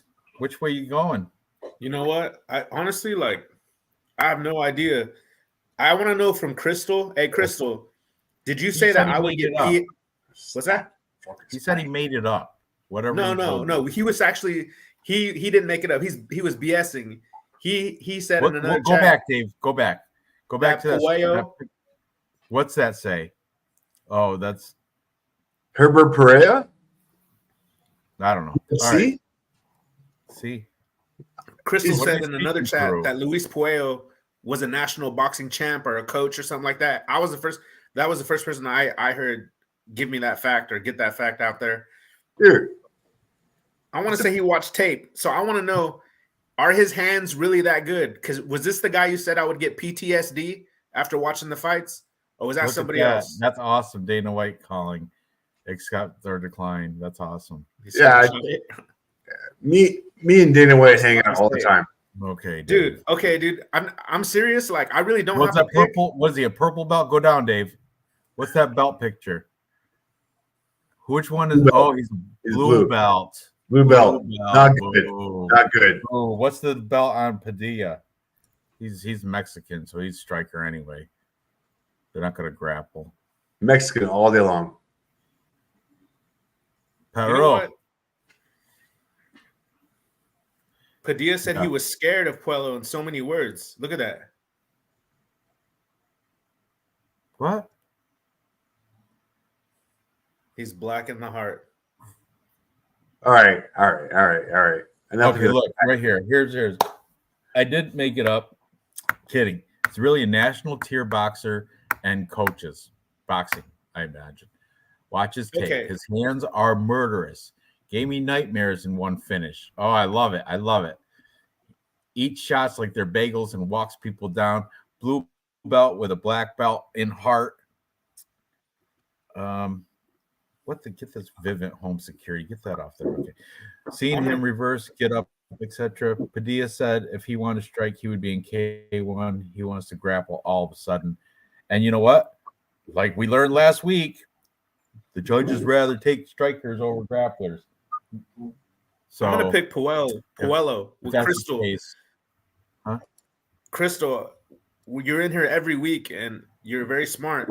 And so I'm gonna fade Dave. This is a 50%. Remember that week when Crystal Dave got like almost last place and remember like 2 weeks ago and Crystal was like almost last place in the Tapology rankings. So we gotta bring up old stuff. I'm just saying, don't be making his head big. He's, Yeah. I love Crystal, but really, he's like third to last place too. Peru is the heart of Peru is the world's home of boxing. I'm just messing with you, Crystal. Don't take it to heart. It's just jokes. No, take it personally. Come on now. Yeah, get mad. Get mad. Yeah, get mad. Block him and shit. Yeah, get mad. All right. So Puello.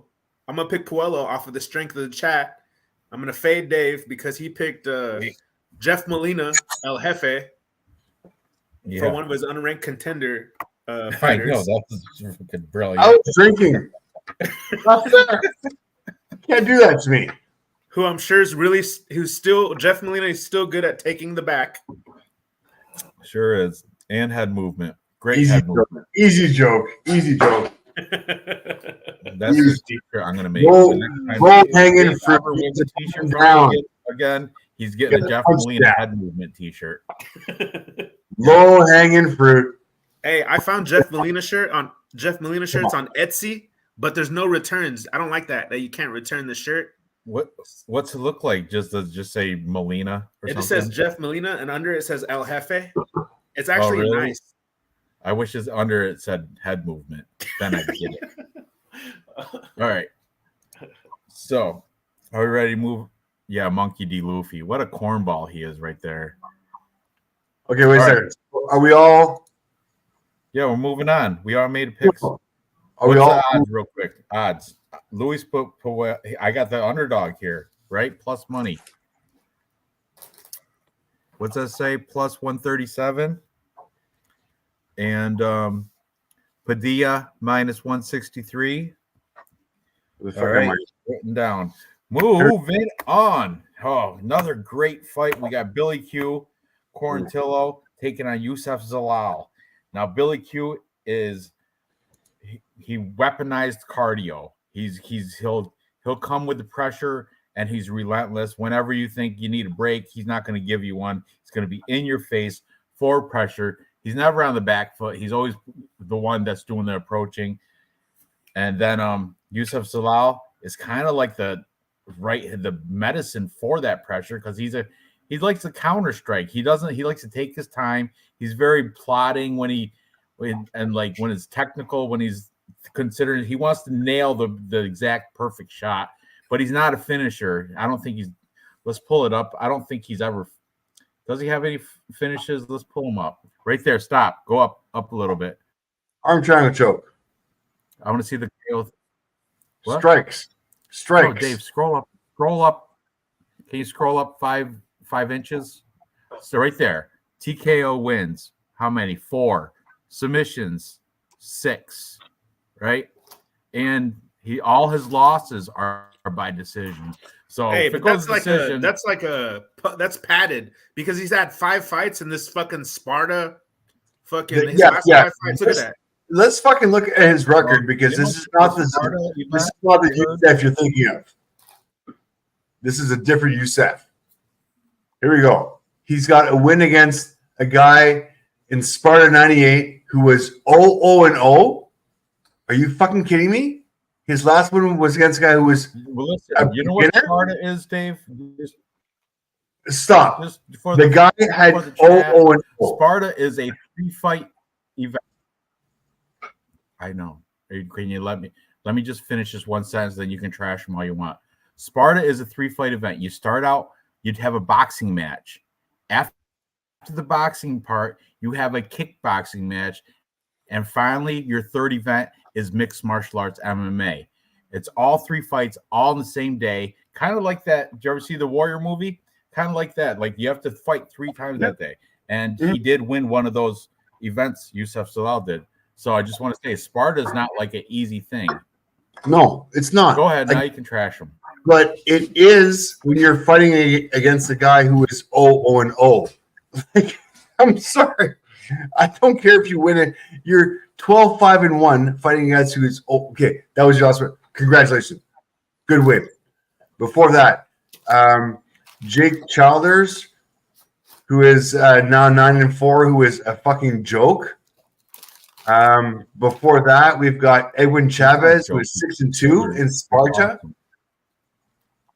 Come on. The only opponents he's had to fight, he's lost against. Sean Woodson, Seung-Woo Choi, Ilia Topuria. And he should have lost. I get it. Before that, we're going to Ilia Topuria, though, he's the only one that made it to decision. Everybody else that fights Ilia Topuria, tell me, did Volkanovski make it to decision with Topuria? He did not. Did anybody make it to decision with Topuria? One person did. And you're looking at him, it's Youssef Zalal. So you can't take that loss against – that's a good loss against Ilia Topuria. If anything, that's a good loss because he made it to the scorecards. My point is he hasn't had a fight since 2021. He's been crushing cans since 2021. We are now in 2024, and he is going against Billy Q, who is 18-5. And let's see who Billy Q has been fighting. Damon Jackson, decision. He lost to Barboza. You're trying to in the UFC. You're preaching to the. I get it. I'm on the side of Billy Q. He beat Alexander Hernandez in the UFC. I get it. It's just you're so narcissistic with your. I just want to go against you because you make it so hard to pick the same way as you. I cannot pick. But yeah, I'm taking Billy Q as well. But you better. You're talking to me like I'm supporting you, Zalal. Yeah, Billy Q is real great. He lost to Clay Guida in a grappling contest. He got knocked out by Edson Barboza by a knee in round 1. So, I'm not saying he's great. I'm just saying that's better than this guy. Shane Burgos got a unanimous. Gavin Tucker took care of it. Unanimous decision. Real good. I'm not real good. saying he's great. I'm not saying he's that good. I'm just saying, he's better than the other guy. Yeah, I agree. I'm taking Billy Q as well. All right, and let's have a look at the odds real quick. You guys are fucking killing me. Roasting me tonight. We all right. didn't hear what Real Fight Stick said yet. Okay, I gotta go with Billy Q. I'm going with Billy Q. I like when he walked out. Look at that shirt. What does that say? Plus money, motherfucker. That's what it says. Yes. Are you going? Does that mean you're going with the law? No. Billy Q, the dog. Plus 100. We'll parlay Billy Q into He's not. Is he the dog? He's plus 100. What happened? Was he? That's crazy. What? Zalal was the. Last time I checked, he was the favorite as well. What the hell happened? Is there something that happened? Is there a rumor or something? Is he going to throw the fight? That's crazy. Hey, Noah Allen had it right though. Zalal's 100% blocker. 100% blacker. Oh, blacker. I'll tell you, Blacker. All right, hang on a second. Fuck that. He's blacker. He's gonna lose. He's a good coach. I see him in the corners, Zalal. I see him in the corners when other fighters are out there. I think that's where he belongs. I don't think he is a UFC fighter. He only styles on people that aren't really that seasoned. I think Billy Q's too seasoned for him. And I like the fact that when Billy Q went out to do the weigh-ins, he had a cup of water already ready to hydrate. That's how Billy Q is. So that let me know he's ready. He's going to be at tip-top form. Every fighter that's cutting weight is. Everybody, you ever watch the people that cut weight? They always go right to the water. That's every single fighter. If they don't, that's sacrifice. Yeah, that's ridiculous. That's a horrible theory. He was so smart Billy to have the water right there. Who doesn't? They all do. No, but Billy Q looks ready, and he has that, wear you down, and he's gonna use that against Zalal. I think Zalal is he's in for a tough night at the office. I'm really confident in this pick. I got Billy Q. All over Billy Q here. I can't believe that's a fact. That's What's crazy. The age difference on this one? Just curious. Yusuf Zalal is 27. How old's Billy Q? Billy Q is, oh my God, he is 35. 8 years older. Well, you know what? How old is he? A featherweight. Featherweight's 35. 35. Now, stats be skewed. Training. Yusuf Zalal's over at Factory X. Factory X is in Colorado, high elevation, so the cardio is going to be there for Zalal. And you know what? Billy Q weaponizes his cardio. Where is he training? We have to look at his Instagram. Give me a second. Stats guy. All right. Billy Q.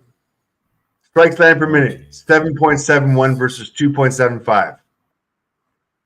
Strike absorbed, 5.61 versus 1.75. Similar ratio, insane volume for Billy Q here. Insane.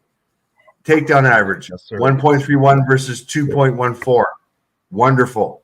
Little advantage for Yusuf here. Takedown accuracy, 31%. That sucks compared to 23%. These guys can be on the feet as far as I'm concerned. Defense, 63, 60. It's a washout. Submissions, 1.2, 1.1 washout. So this fight's going to be on the feet. If you're going to give me a fight on the feet between Billy Q and Yusuf Zalal, volume all day long. Volume, positive striking ratio, all day long. Billy Q. I don't care what the fuck you say. All day long, Billy Q. And Zalal, decisionator. Average fight time, 15 minutes. I don't like the 13-5 record. You say you don't care what the fuck you say, but I'm saying the same thing you're saying. I don't care what the fuck you say. I'm on Billy Q too, Dave. You're yelling to me like I don't care what the fuck you say. Billy Q's. I'm also taking Billy Q. You understand that? I'm also on Billy Q. I'm going against the chat that's arguing against us. You owe Nora like $5. Go to bed. Go to here. $1, $2, $3, $4. Get to bed. Go. Stupid. Dude, that was cheap. Swear jar. She was being sneaky, hiding in the other room. That was cheap. Huh? That was cheap. That was cheap. Now go to bed. That's funny. She just comes up behind your shoulder. Sneaky like a ninja.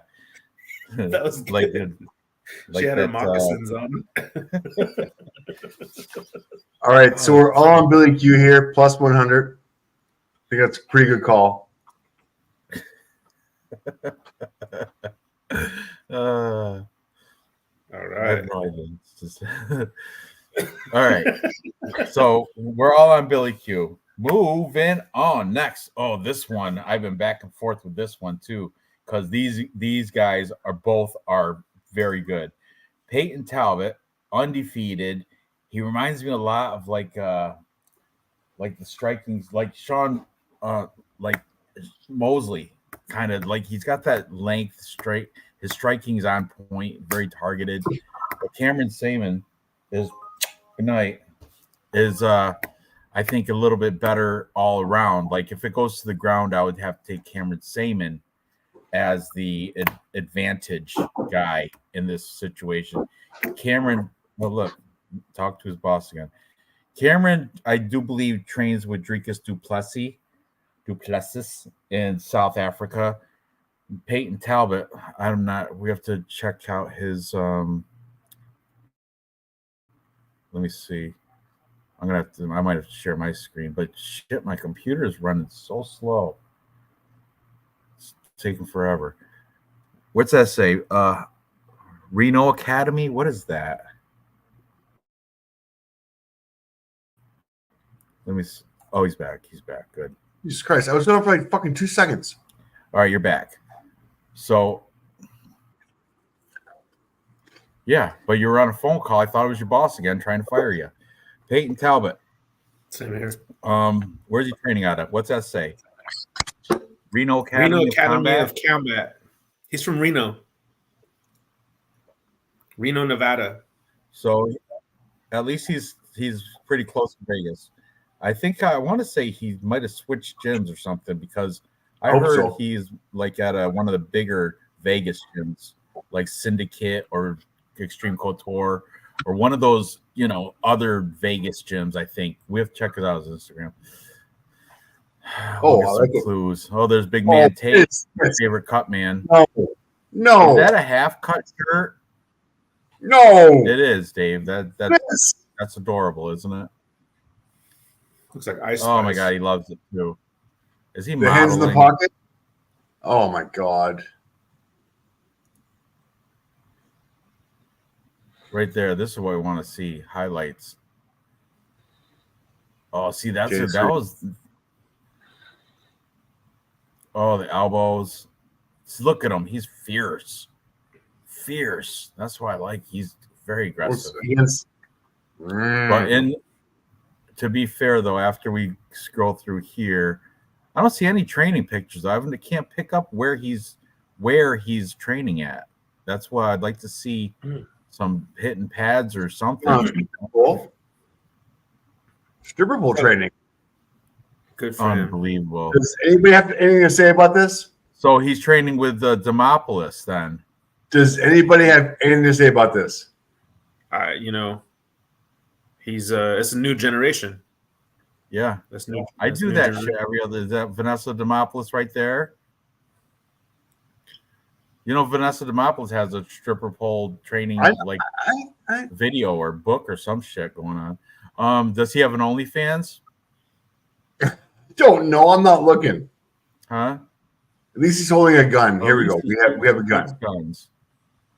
At least that's going on, and he is a fierce striker too.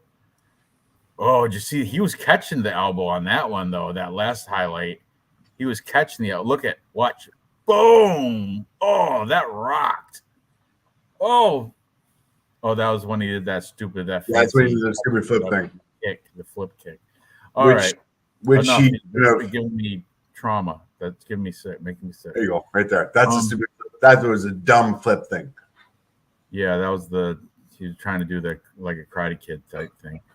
Passed my job interview and secured a contract. I will become a corporate slave to Dana for some time. This line of work may look strange to you, but I digress. This satiated will never understand. Cirque du Soleil. That's what that stripper pole dance shit was. Stripper pole stuff. So he will become a corporate slave to Dana for some time. Yeah, well, he's probably right about that. He's very good. He is very good. 25 years old in his prime. He's only getting better. Let's check out Cameron Saman. Careful there. I said Saman. Hey, come get $1, Nora. Not the guys in the submarine. Not the seaman. The Saman. Looks like he got his car broken into. Yep. Oh no. Besides that, we've got some very pretty pictures. He's modeling. more modeling. What do we got here? Does he have any like highlight reel shit going on? I think I like the meat. there's Dreekus right there. The next photo over. That's I heard. That's what they say. Is that Dreekus? No, is it? It's manifest. Oh, yeah, it is. Yeah, it is. It is him. Definitely. So we did a podcast with him. He did a podcast with South the guy. Africa's very, very, very woke. No, they train together, dude. I'm telling you, they go to the same facility. Yeah, podcast. Doesn't matter. I wish he had like highlights like Peyton. What do you have? He had that septum surgery, just like Dreekus. This air passage thing. That's a good thing. It's pronounced say, man. Say, man. Sorry. Yeah, he is. See, he is training with DDP. Okay, let's see how they face off.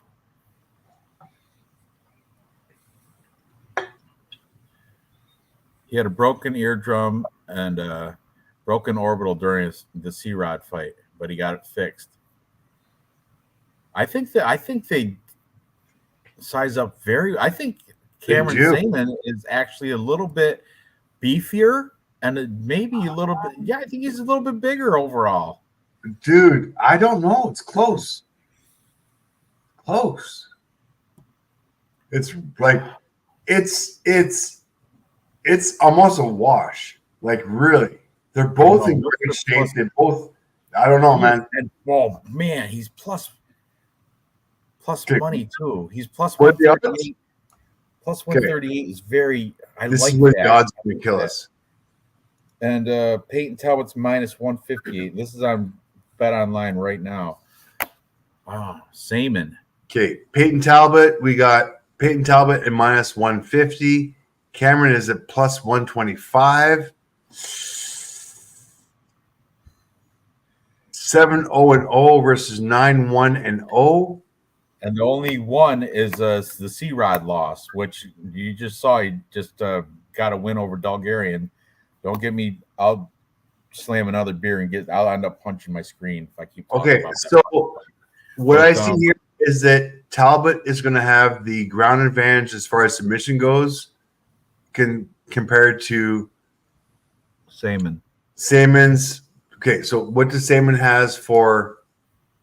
What does he have for submissions here? What we got? He's got a couple of them. Go back up. Look at he's beat Terrence Mitchell. That's a great win. Mana Martinez. Good. Oh, I wish that Ronnie Lawrence fight happened. That would have been awesome. Okay. So we have in the early of his career in 2021, we have a rear naked choke against a guy who is 4-3-0. That's not good. Yeah, he hasn't had any submissions since in the UFC, but he did have him in the stupid regional South African regional scene. And Peyton Talbot. Oh, that's right. And you know what? C-Rod, when he beat him, came in heavy. Remember, everybody's saying that's why he beat him. Yeah. Terrence Mitchell sucks, by the way. I don't know who you're confusing him with.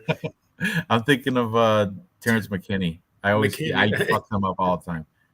Okay. I'm going with the white boy. I'm going with salmon. Me too. Saman, not salmon. It's not a fish. What are you thinking, Real Fight Picks? I'm camming that semen. You know, on our Tapology group, if you go right now, I had Talbot. Ranj, you would be the expert on this. Is Talbot's wrestling any good? Yeah, Cam is. I don't know. He's an expert. I've only seen him strike. Striking's great. I don't know about his wrestling. We looked through his Instagram. He has no training pics, so he's got stupid half t-shirt pics and stuff. So I can't get anything off that. Liverpool. And Cameron. Hey, well, this is what I know about Cameron. He's been doing both. Is it? I don't want to say boxing. I want to say it's like taekwondo or something, and jiu-jitsu tournaments. Like he was been doing jiu-jitsu tournaments since he was like 4 years old. I guess Crystal saying Peyton has high school wrestling experience. Was he good? Did he win a state? Well, I'm going to say that's not good enough because like that. I picked Simon over Christian Rodriguez, and I remember watching that fight close. And And Simon won the first round, I want to say. See, Against looks great in C-Rod. leotard. This is what's affecting the algorithm. That's why Dave's getting gay male underwear ads popping up because of the chat. Looks great in a leotard and the half cut T-shirt pics of. I went on a Peyton tap Talbot. out. You guys play stats or not? They have bikini underwear for you, Dave. Tap out. You guys want to hit stats or not? I thought of that when I saw you. When I saw that, I thought of you. Thanks, appreciate it. Anyways, next time he wins a T-shirt, bet send him those. Yeah, I have semen. Like I bet you do. 666. Shut up, Jesus Christ! Stats. I mean, I have Talbot. I was trying to say something else with the underwear. Just kidding. I have Simon. Okay, we're all on Simon then. Yeah. Let's see the Yellow stats, Dave. Come on, Dave. I have to go. We're good. I gotta go get another beer. It looks like he has no takedowns. Takedown accuracy for Peyton Talbot 0%. Zero. So he's never taken anybody down. At least Cameron He doesn't Saman's take got anybody down. No. Strike 9 per minute. Okay, granted, we've got. I mean, on the feet, it's going to be a wash. Honestly, it pretty much is very close. It's very close. But on the ground, Saman's got the advantage. I got Cameron Saman here all day long, especially with the odds. He is plus 125. Man, you guys got I originally had Talbot. I don't know why. I think I was just going with everybody else. He does look very dominant because he does all this, athletic stuff. But I think when it comes to fighting, I think Simon's game is more well-rounded. He's got the jiu-jitsu all day over Talbot. I don't see Talbot submitting Simon. He actually did grappling tournaments when he was young, and he's really good. I remember learning that about him when he first came out, and I was impressed. I was like, man, this guy's fucking solid. Really impressed by Simon. I was impressed by Talbot too, but there's no reason he should be favored. This is dog or pass, basically. Yeah, pretty much. I don't like that Peyton's undefeated though. It's tough, but yeah, I'm also taking dog. All right, we're all on the dog there, and Cameron Saman. Moving up the card, next we have Edmund Shabazian. This guy, man, he was a hype prospect from way back. Remember when Ronda Rousey discovered him, and so like, oh, he was just a little teenage boy hanging around the gym. But I heard that gym is tarnished because they have their coaching style does not lead to victories. That Targaryen, I forgot his name. So that's why Edmund Shabazian now has moved over to Extreme Couture. I think he's moved his gym from what's that? Yeah, now he's at Extreme Couture. Correct. But he's taking on underrated. That's the correct word for off. He's better than a lot of people assume. AJ Dobson is training out of Immortal Martial Arts and Carlson Gracie. I'm going to check his Instagram because I want to see exactly where AJ Dobson's coming out of. Instagram's cool. He's got some rear naked choke. He's on a see the wrestling mat pick. Wonder if that's is that a school or something? Let me see.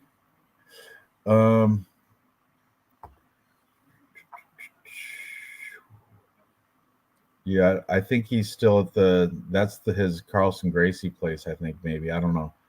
Not sure, but I'm kind of nervous here because Shabazian, Edmund Shabazian, he should be the clear winner. He should be the favorite on this one. But I think this might be like a trap because isn't Shabazian is like 1-3 in his last 4 or something like that. I gotta check it out. I don't know. I just felt like he got into the UFC because Ronda West Rousey. Side Barbell. I remember Ronda Rousey What's talking that? him up. Yeah. What happened? How come his brother never made it? Leon, his brother, in and cut. He had like 2 fights in the UFC and then lost them both and cut Leon Shabazian. But Edmund was the better of the two. But that's why now I'm thinking he's at a better facility where they do know how to coach him correctly. So he might, yeah, he's going to be my pick here, but I do not feel confident at all with this pick. I took I'm going I took AJ Dobson. You did. I took AJ Dobson in all kinds of DraftKings lineups. Oh yeah, well you have to take a underdog. But I didn't take him in our Tapology group. So my pick is going to be Edmund Shabazian, even though I think he's like overhyped by Ronda Rousey. I just feel like he never really. I don't think he would have made it in the UFC if it wasn't for Ronda Rousey, and I have a problem with that. 1-4 for Edmund Shabazian in his last 5. At least AJ Dobson made it to the UFC on his own fucking hard work. You know what I mean? And is AJ Dobson? Let's look at his. I think isn't he like what's his? He's black. He's definitely blacker. Definitely blacker. My computer's running too slow. I'm gonna have to watch it. I shut it right off and just kept looking. He's gonna keep this on repeat. Was he on the phone again? Jesus. Anyway, it's just gonna keep playing that same old wrestling thing. Yeah. AJ Dobson. It's his boss this time for real. Yeah, probably. You're done. 0 finishing instinct, unfortunately.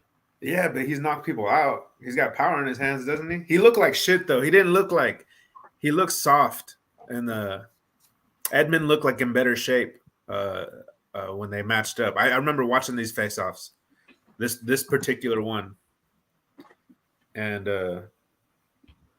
I'm still gonna go. That's why I'm going with Shabazian. He looked way better at the stare down.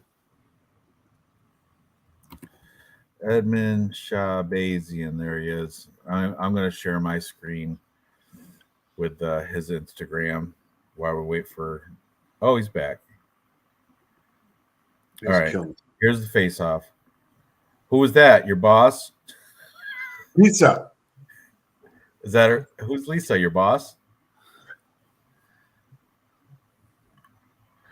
There you go. Am I tripping, or does Dobson? I guess looks all right.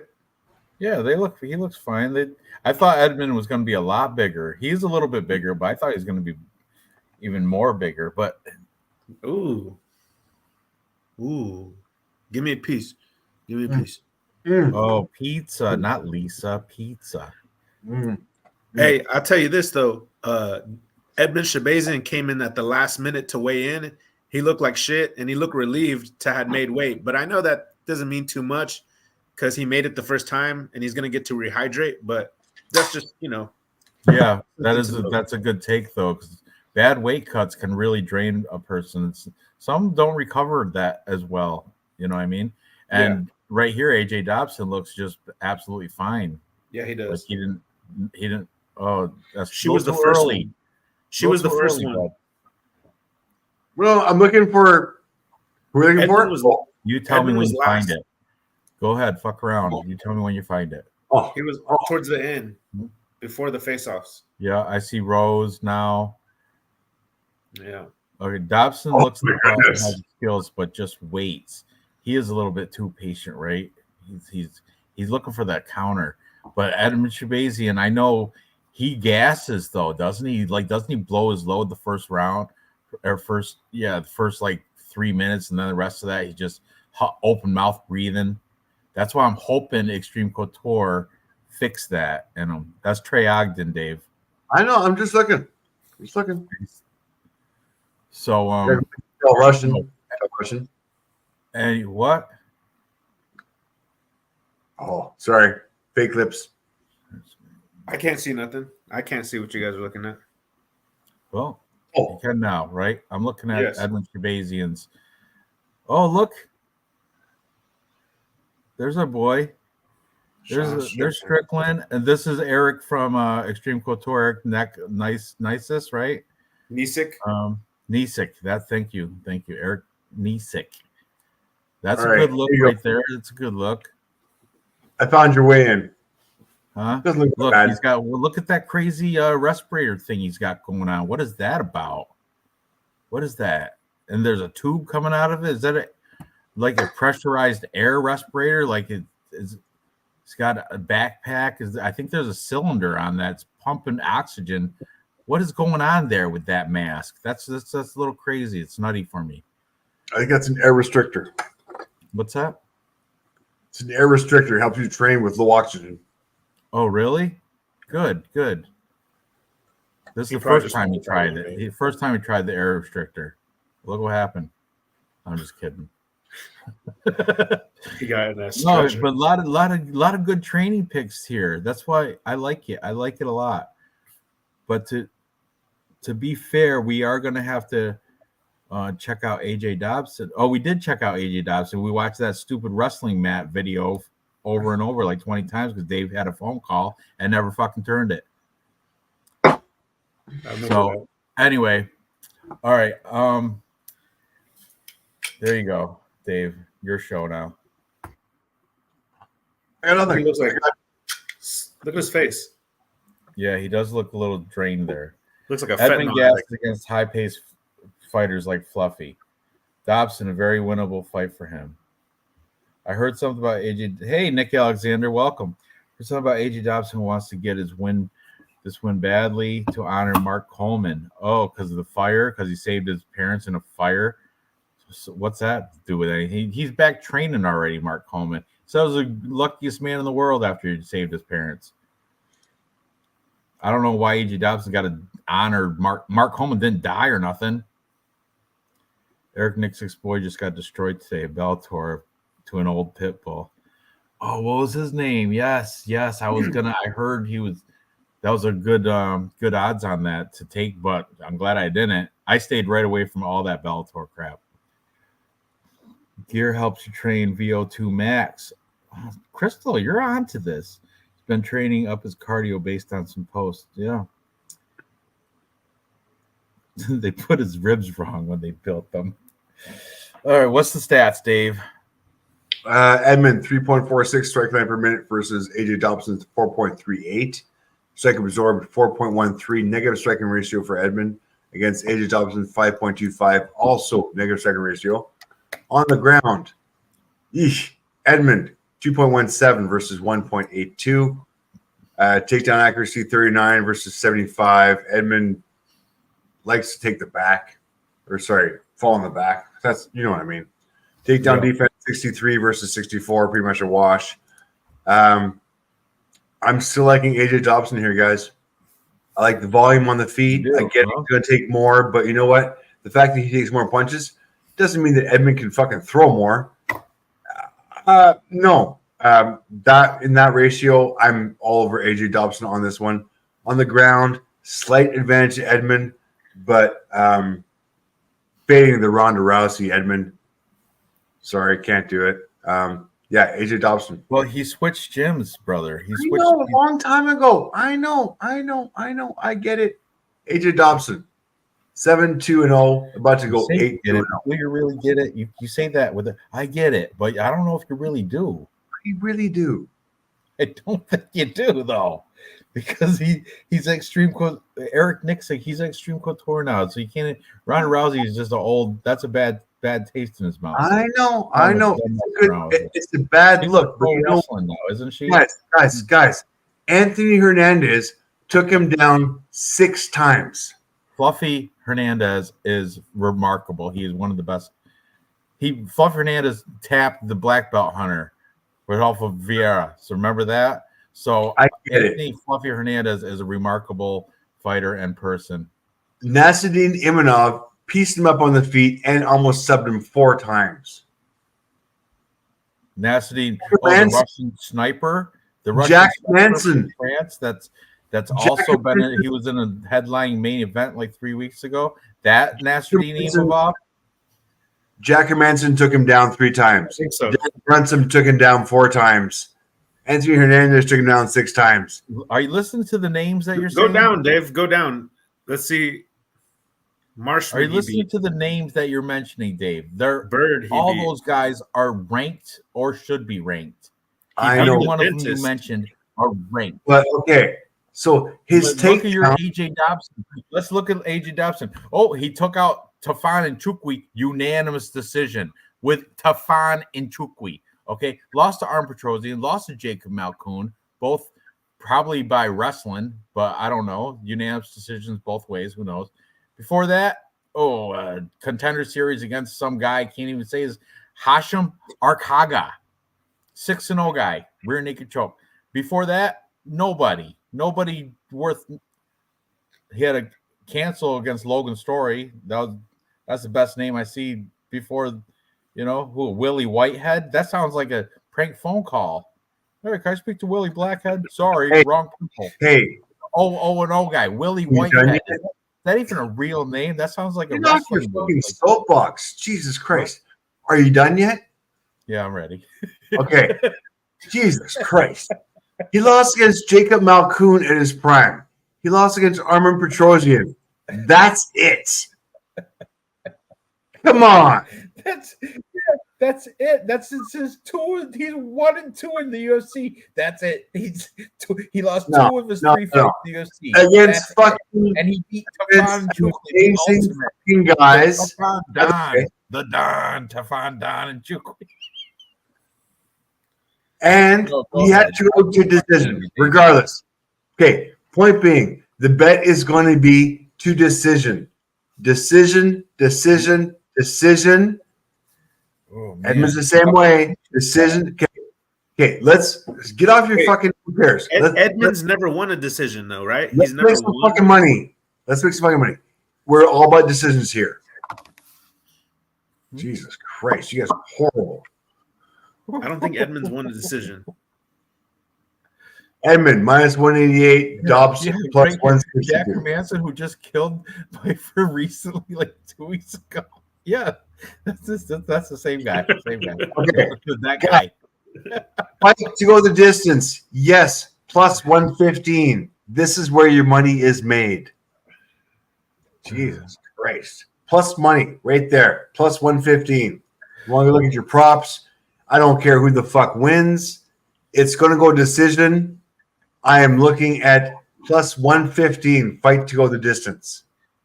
That's your bet this fight. Look what Jesus has to say. Nah, Edmund KO. But Simple Man agrees with the overs. Edmund round 2 KO or sub. I don't think Edmund's got the cardio. I don't know. He's got that restrictor now, so maybe that Vox restrictor thing helped his cardio. Edmund's never won a decision, though, right? So he might win by KO. That mask might have made vast. Oh, he won split decision over Darren Stewart. Oh, Darren's done to Stewart. I wonder if he's better than Tafan and Chukwi. That's who AJ Dobson beat. Hey, you know what? Shit, Edmund's unreliable though. He is. I know. I'm messing with him. I just like pushing his buttons. It's fun. How are we going to give Edmund so much credit for losing to these guys, even though these guys are golden killers? Boy? That's how. Because he's the golden boy, and now he's under a new coaching. You know what? There's so much red there, but they're all the red though is fantastic. Derek Brunson, Jack Hermanson, Nasruddin, all of them ranked. All of them ranked opponents. Let's see who he's beat. Brad Tavares, good. Jack Marshman, good. Charles Berg, good. Darren Stewart, good. He came in on fire. Look at all the green when he came in. You get off his cock. Jesus Christ. Get off his cock. Look at all the red. Yeah. All right. Okay. All right. Go black or seriously, right here. What were you going to say? Go black or what? Go home? Go home. Two losses against Petrosian and Malkoon. Go black or go home? I'm going racist. I'm going black all night long. Oh, all right. I didn't know it was going to be one of those nights, but all right. It's a hard fight to pick. It kind of is, but I'm going with the guy who doesn't read numbers. Shabazian, Edmund Shabazian. I would take AJ Dobson against Leon Shabazian, but not Edmund. I do. Oh, we're gonna get to Rose in two fights. Let's move on to the co-main event. We have, you ready? Carl Williams, wrestler, taking Justin taking on Justin Tafa. You guys know, striker. Don't let that 100% takedown defense fool you, because he's only had 3 attempts on him. 2 of them were from Harry Hunsucker, and one of them was from Carly Felipe. He successfully defended all 3 attempts. That's why his stats say 100% takedown defense. He hasn't fought a wrestler like Carl Williams, who Carl Williams is. I do believe that's his base, is wrestling, his base tech, like form where he's coming out of. Let's see. Let's open up Carl Williams' resume. Let's see Dave try to rip this apart.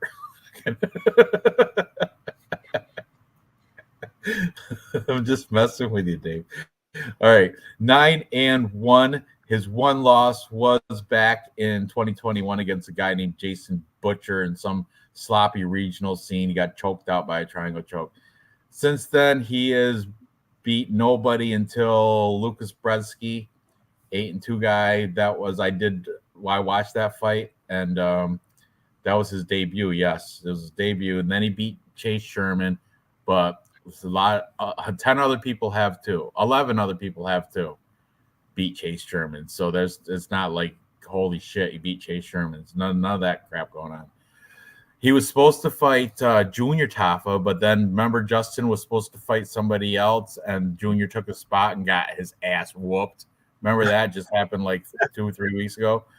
It wasn't. So now Justin's like, all right, let's switch opponents. You take this guy, and I'll take your guy. I think Carl Williams probably would have had a better fight against Junior Tafa, actually, because the style, like Junior Tafa's, I think Carl Williams is going to walk over Justin Tafa as well. But Justin Tafa does have that bad man, the one punch bad man knockout. He's like, they used to call him the Wish version of Tai Tuivasa, but look at Tai last week. Why? Because Tai is now, he owns a brewery now, or he's co-owner of like a brewery. I watched like Embedded or something. I watched something, and Tai Tuivasa, that's when I was like, he's definitely losing. He's out drinking beers at his brewery in Australia, talking about all the different beers. I saw like a whole special. I'm like, really? This guy, he's supposed to be in training camp, and he's out here slinging beers. Anyway, whatever. Justin Tafa is even worse than Tai Tuivasa, and he's going to lose this fight to Carl Williams. And I think the line is playable as well. I don't know I got to check the betting lines out, but my pick is strongly going with Carl Williams. Where is he fighting out of? American Top Team Atlanta. I like it. I thought Chase Sherman was out of there too. Anyway, doesn't matter. Carl Williams is my pick. Is he undefeated? No, he had that one loss way back. But yeah, what are you guys thinking on this fight? When you were talking right now, I was listening, and I was also looking at the stats, and I noticed that Tafa has 100% takedown defense, and it's not like he's fought like a bunch of strong wrestlers, but he has. You weren't listening because I just talked about that. Did you say that?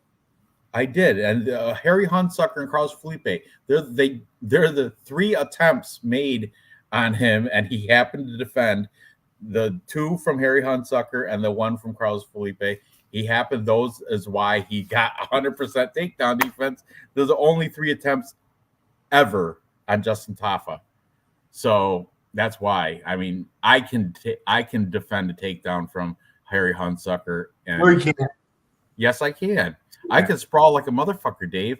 No. Yes, I can, dude. I can totally sprawl. I can drop right down. I can kick my legs right out.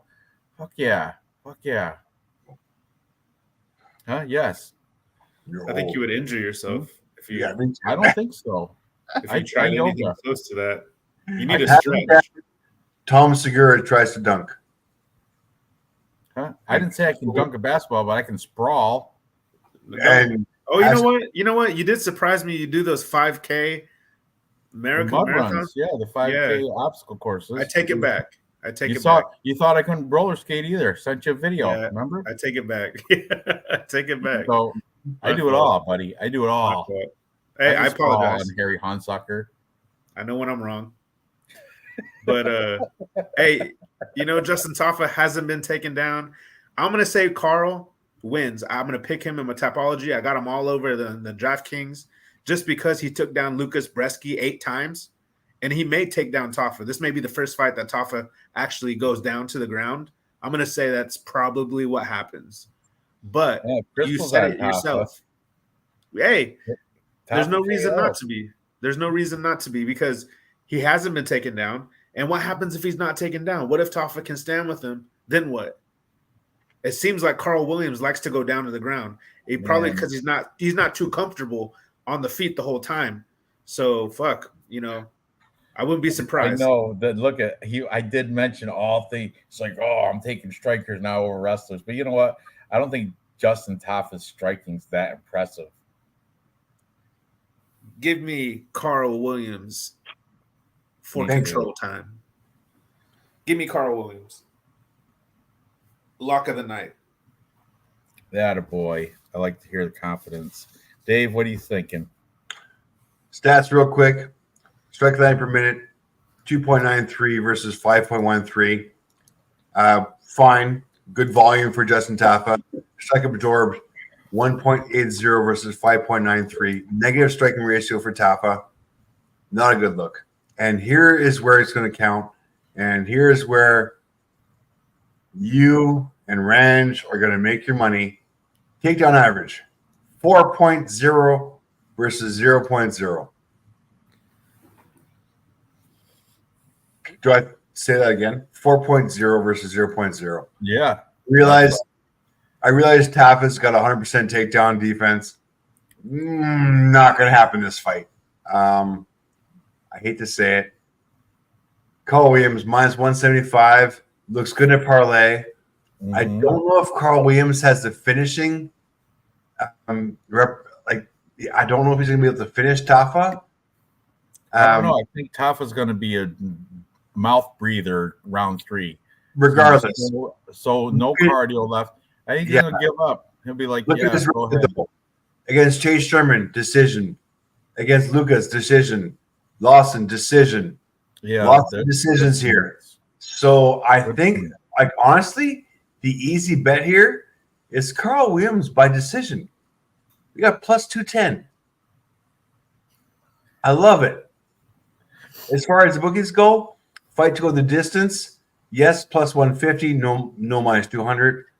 Because they know Taffa has no cardio, but it's not like you're right about Carl Williams is not a finisher. He's a wrestler. No, he's not. No, he's not. But then again, Taffa is cardio shit, man. So if it comes to round 3, he's going to be mouth breathing and he might just quit. He might just give up, and let Carl Williams get like the ground and pound or some stupid lazy choke. I just don't think Carl has that talent to be able to finish Justin. I really don't think Carl has that talent to be able to finish Justin. I see Carl dominating this. He's not a dumb fighter. He knows he has the ground advantage here. The one thing that scares me is that last weekend, you're going to control the guy on the ground, but not inflict damage. You might lose. Yeah, I know. Still, having said that, I get some good. I know significant pops in that damaging pops. I think Taffa, he can. He can though. But I think it's going to be by decision. I'm fading those Junior Taffa nipples too. Did we look at the face-off? Let's look at the face-off. Here's your big boy. There's Taffa.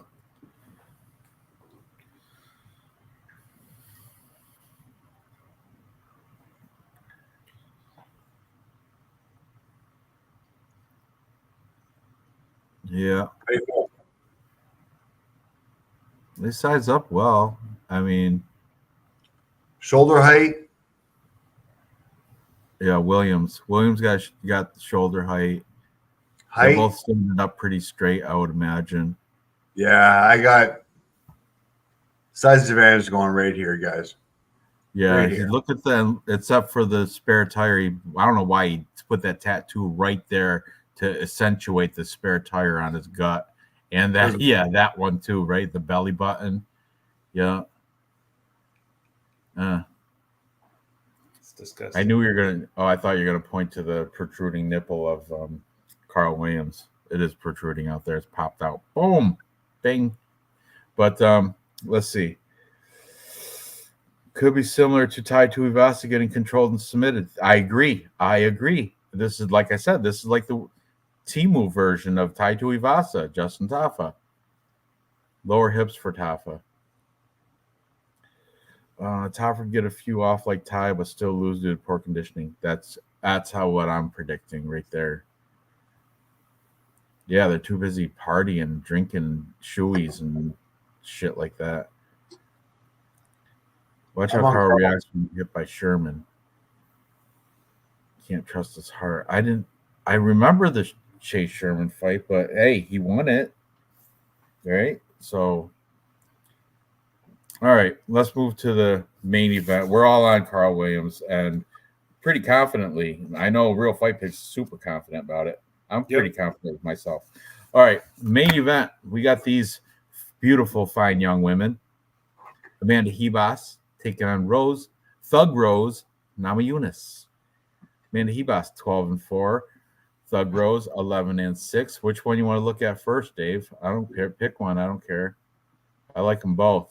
I like them both a lot. Amanda. This is Jacob. Jacob from We Want Picks loves Amanda Hebas. With a very perky Tapology picture. Yeah.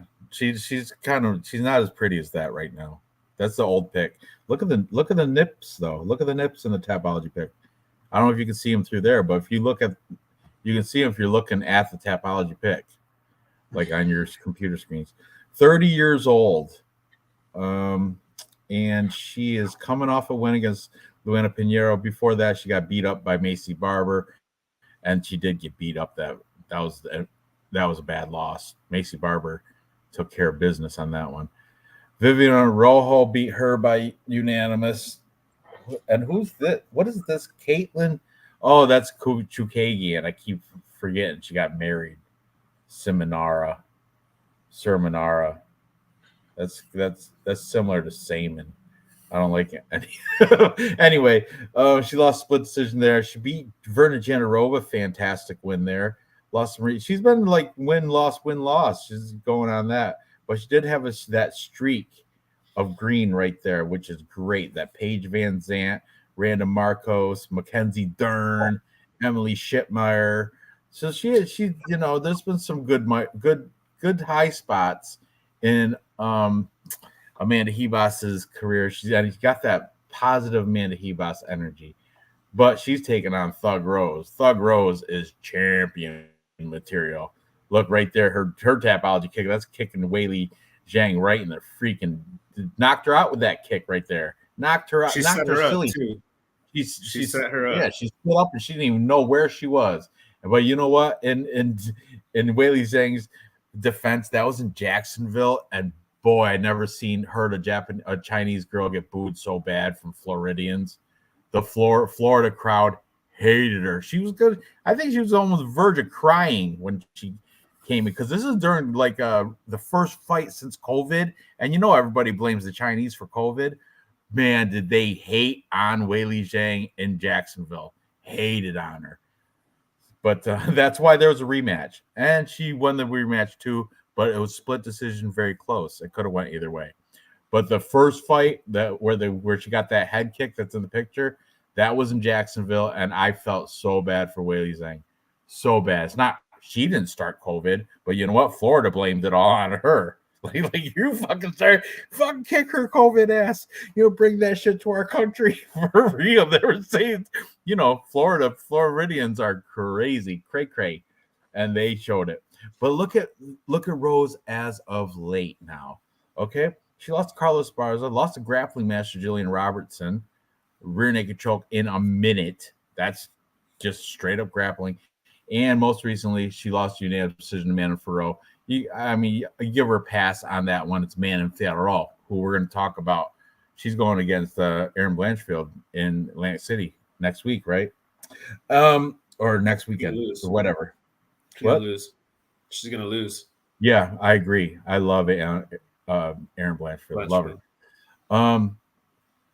But if you want to, Thug Rose does have the accolades. She's beaten top grade, like Weili Zhang twice. Okay, Joanna and Jacek twice with a capital with an exclamation point.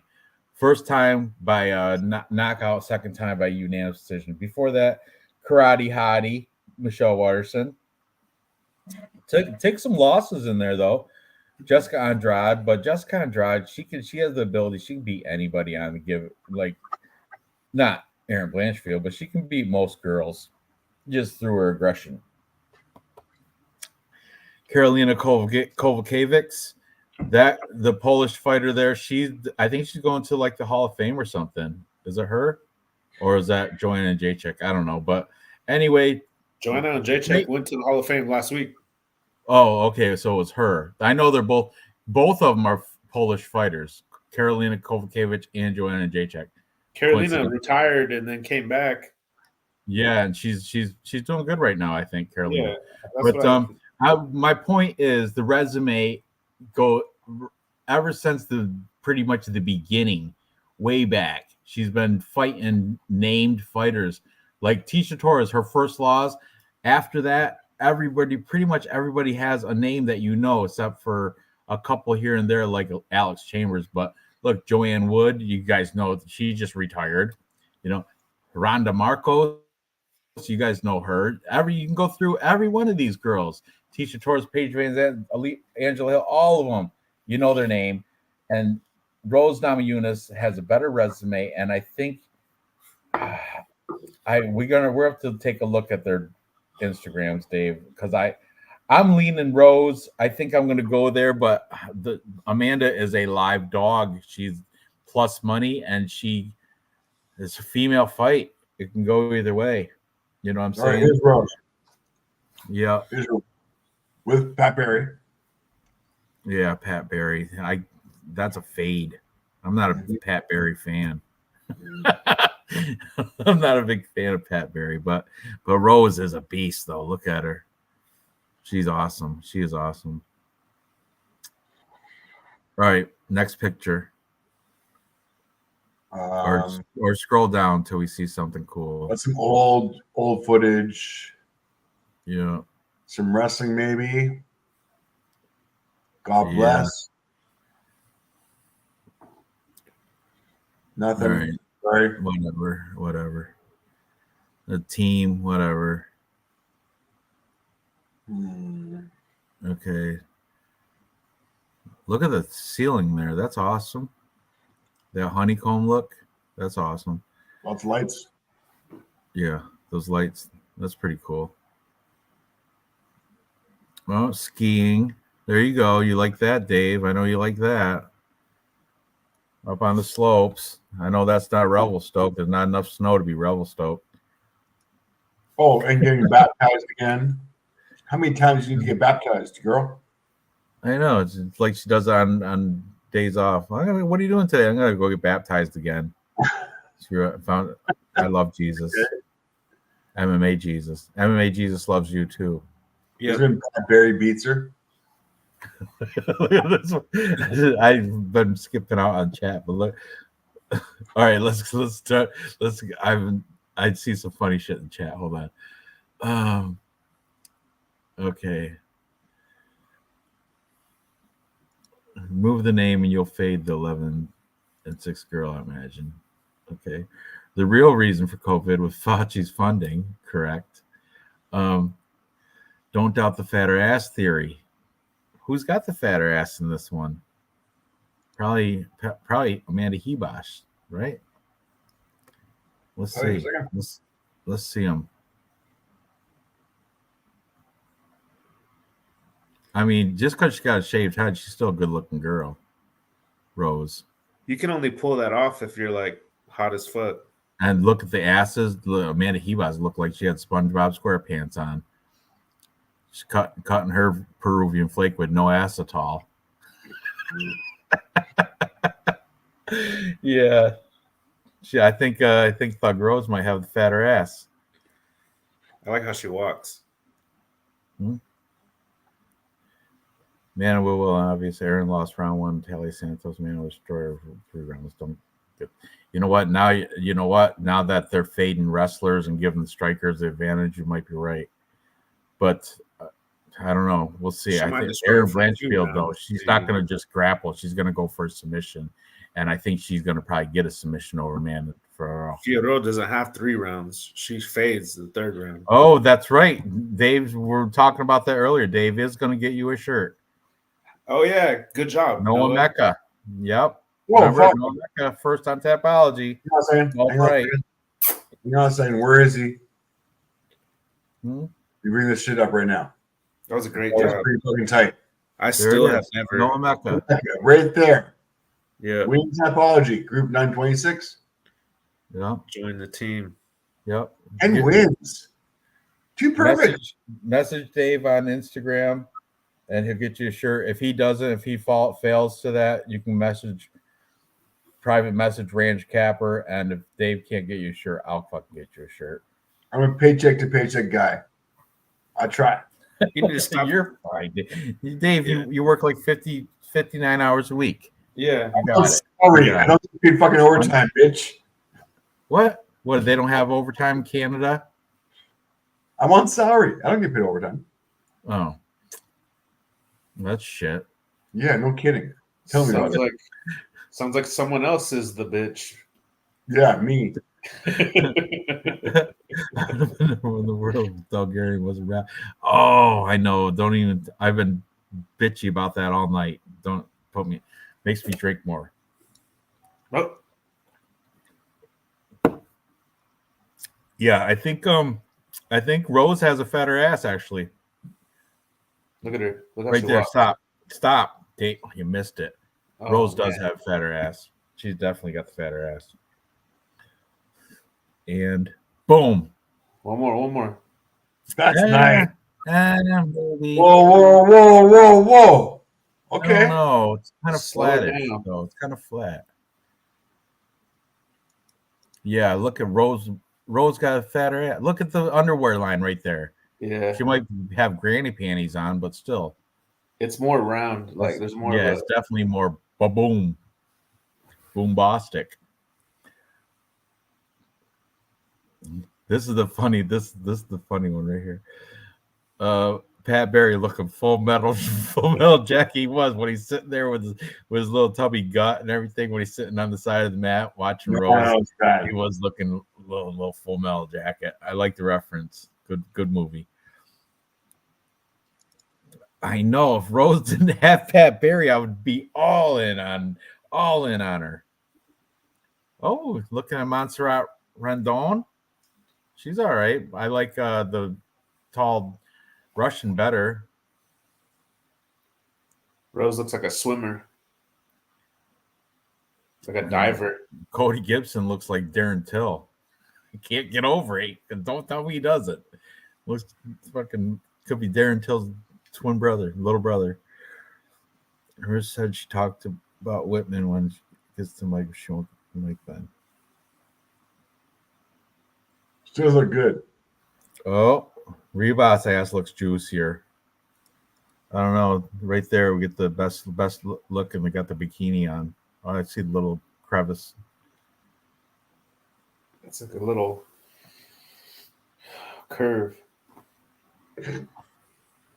Now we got to find Hebas. Oh, I just saw her. I think is that Rendon again? Screenshot. Send me that screenshot. She was first, I think, wasn't she? Hebas, very first person, right? Yes. She was first. There she is. Beautiful smile, beautiful face. I love that. See, that's kind of flat. There's not really much juice to it. She's got like the SpongeBob SquarePants thing going on. I think Rose has a fatter ass. I'm pretty sure. Yeah, I got to go with Rose on that because of that.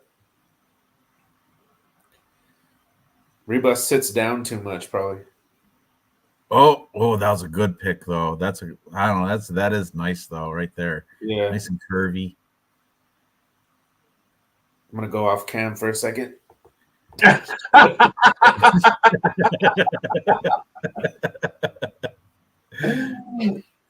We apologize. Rose has pelvic tilt, not fatter ass. All right, this is I'm done with the Anavar hairline though. All right, I have to take another look at Rose's weigh-in picture. That's a good one. Freeze frame that thing. Let's look at Rose one more time, please. I didn't get the square pick. I was on the side. It was side profile ass pick. where are we going? You want to see Rose in the weigh-ins? Yes, please. Jesus Christ. Oh, I just saw her. Hang on. Okay, there you go. Play. Oh, Crystal might be right. It might just be how she's tilting her. She might be tilting pelvic tilt. Maybe pushing it out a little bit. She does have some gym time, though, guys.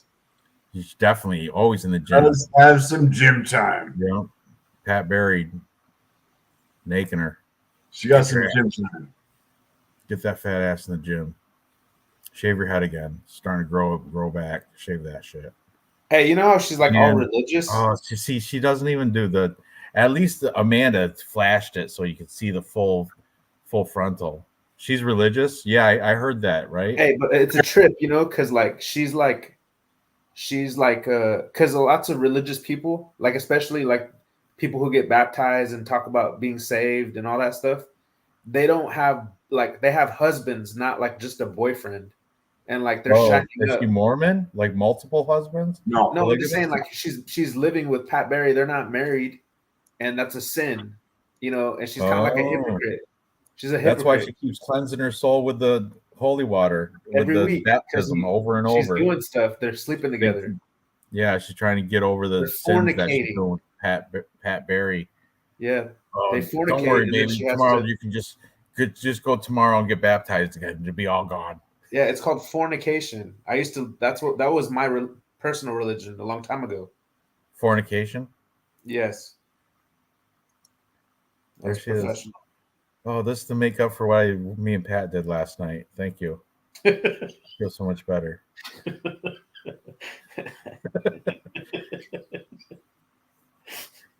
Is that Pat on the bike? Oh, what a weirdo. All right. So anyway, yeah, they're married. Oh, okay. That makes me feel better, actually. Thank you. I actually do feel better.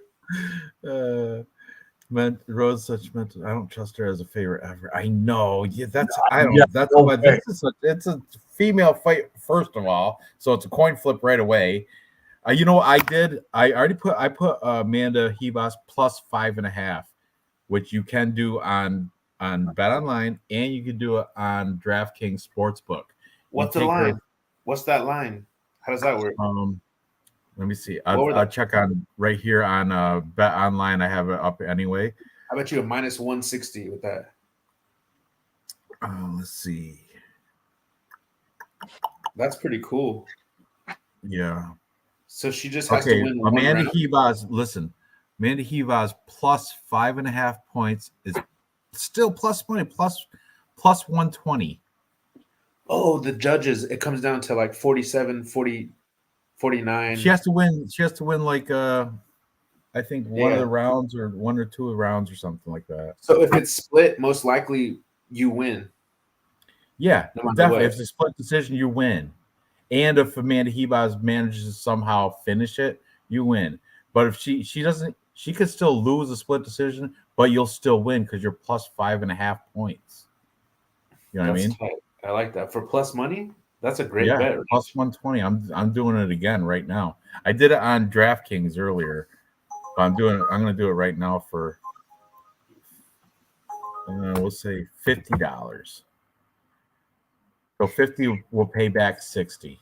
50 pay back 60. Amanda Hebos plus 5.5 points.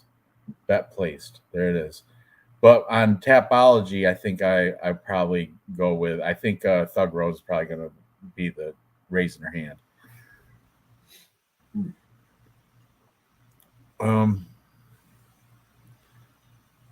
So what are you guys thinking? Who are you taking? I gotta go with Rose. Because those losses.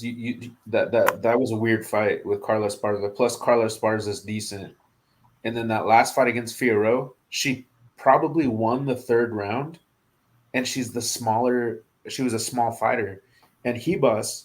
Here's my theory: is Figueroa is big for the division, and Rose is small, and she still held her own. Rebus is little for the division, and so is Rose. So it's like even there.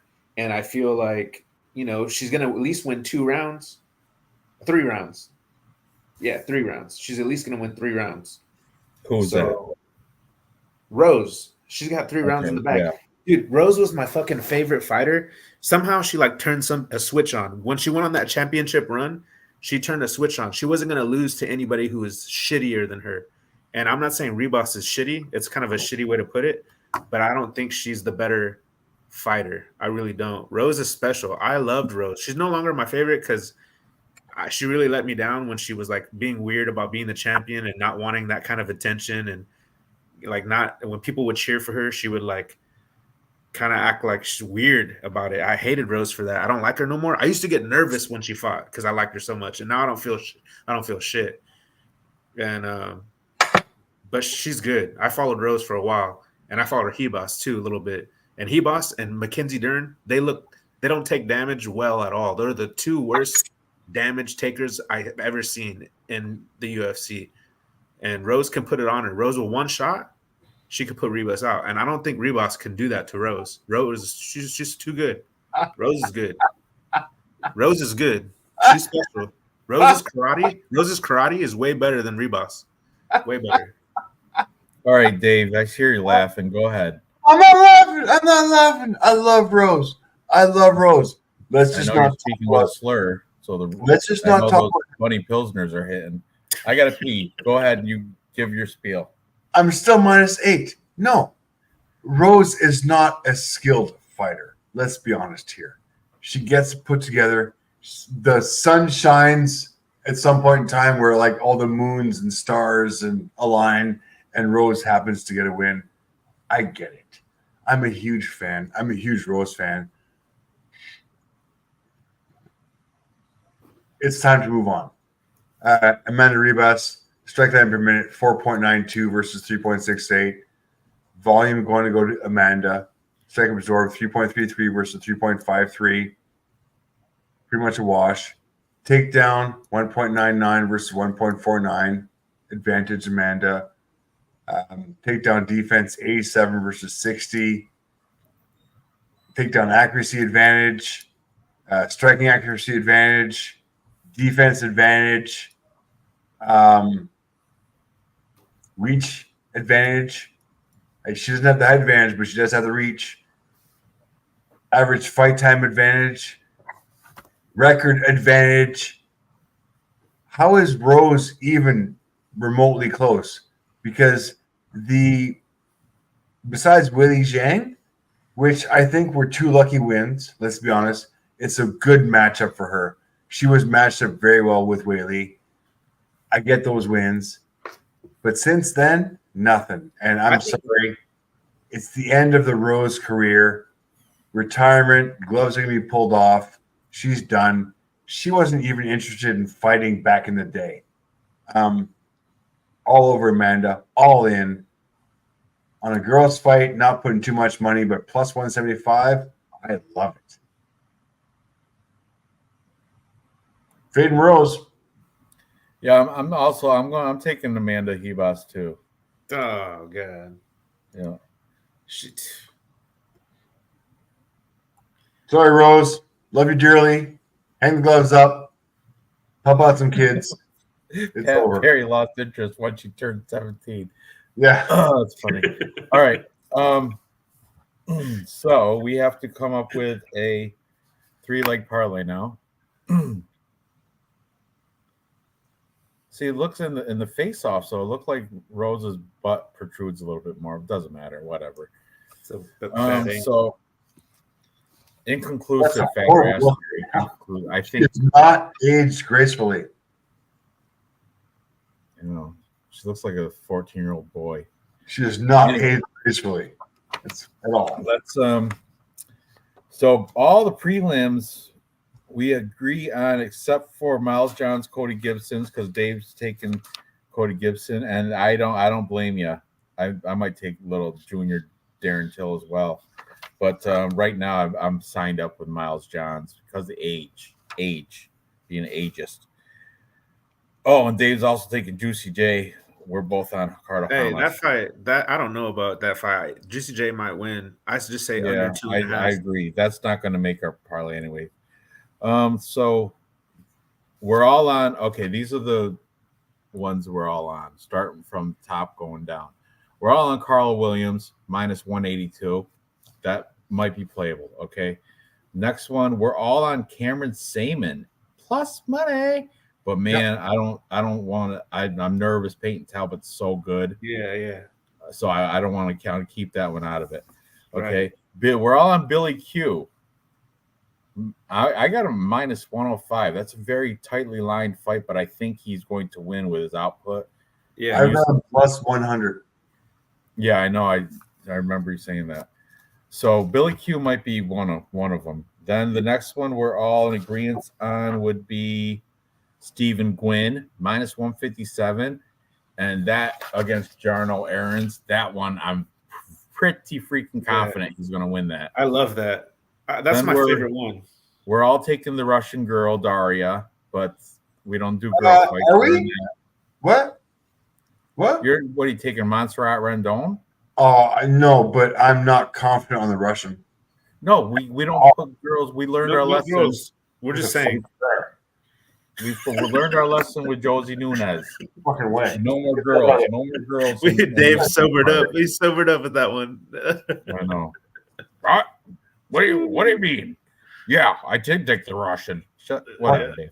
And we're all taking I don't like her either. Igor Severino, but I'm not confident. We're all taking Mick Parkin, but against Muhammad Usman. Then again, not confident with that one. So I'm suggesting 2 of the 3. You guys pick the third one.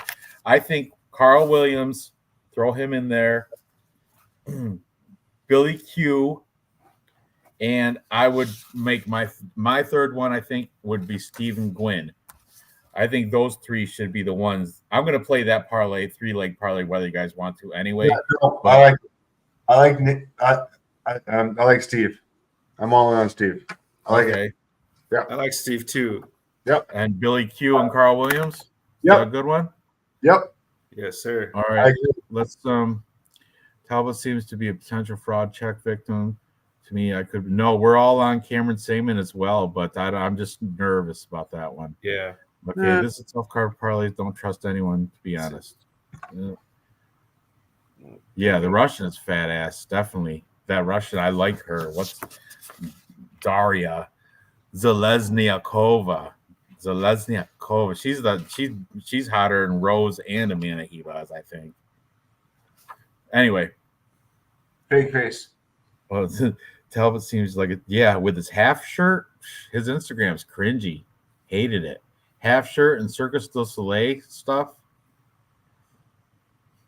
Not cool. No.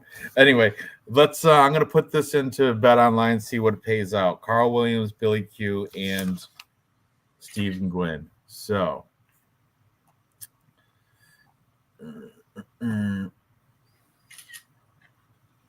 Okay. Carl Williams or Stephen Gwynn is minus 157 on here. Billy Q minus 105 on Bet Online, and Carl Williams minus 182. Those 3 all together plus 395. Triple, almost quadruple your money. Almost quadruple your money. Plus 395. I'm picking up Juicy J for like a few DraftKings lineups right now. Like he's my only dog. Like in some of these, I'm gonna put Juicy J and Simon, and then I'll throw Parkin in there. I like Parkin. Run that parlay back, Ranch. Yeah, I'm gonna post it. Let me clean it up. Put Billy Q. I'll take Billy Q. Oh, it's anyway. I'll tell you though. It's Carl Williams, Billy Q, and who's the last guy? Oh, Stephen Gwynn. So 3-leg parlay plus 395. Almost quadruple your money with this. And Bet365 has them as plus 393. So well done. Awesome.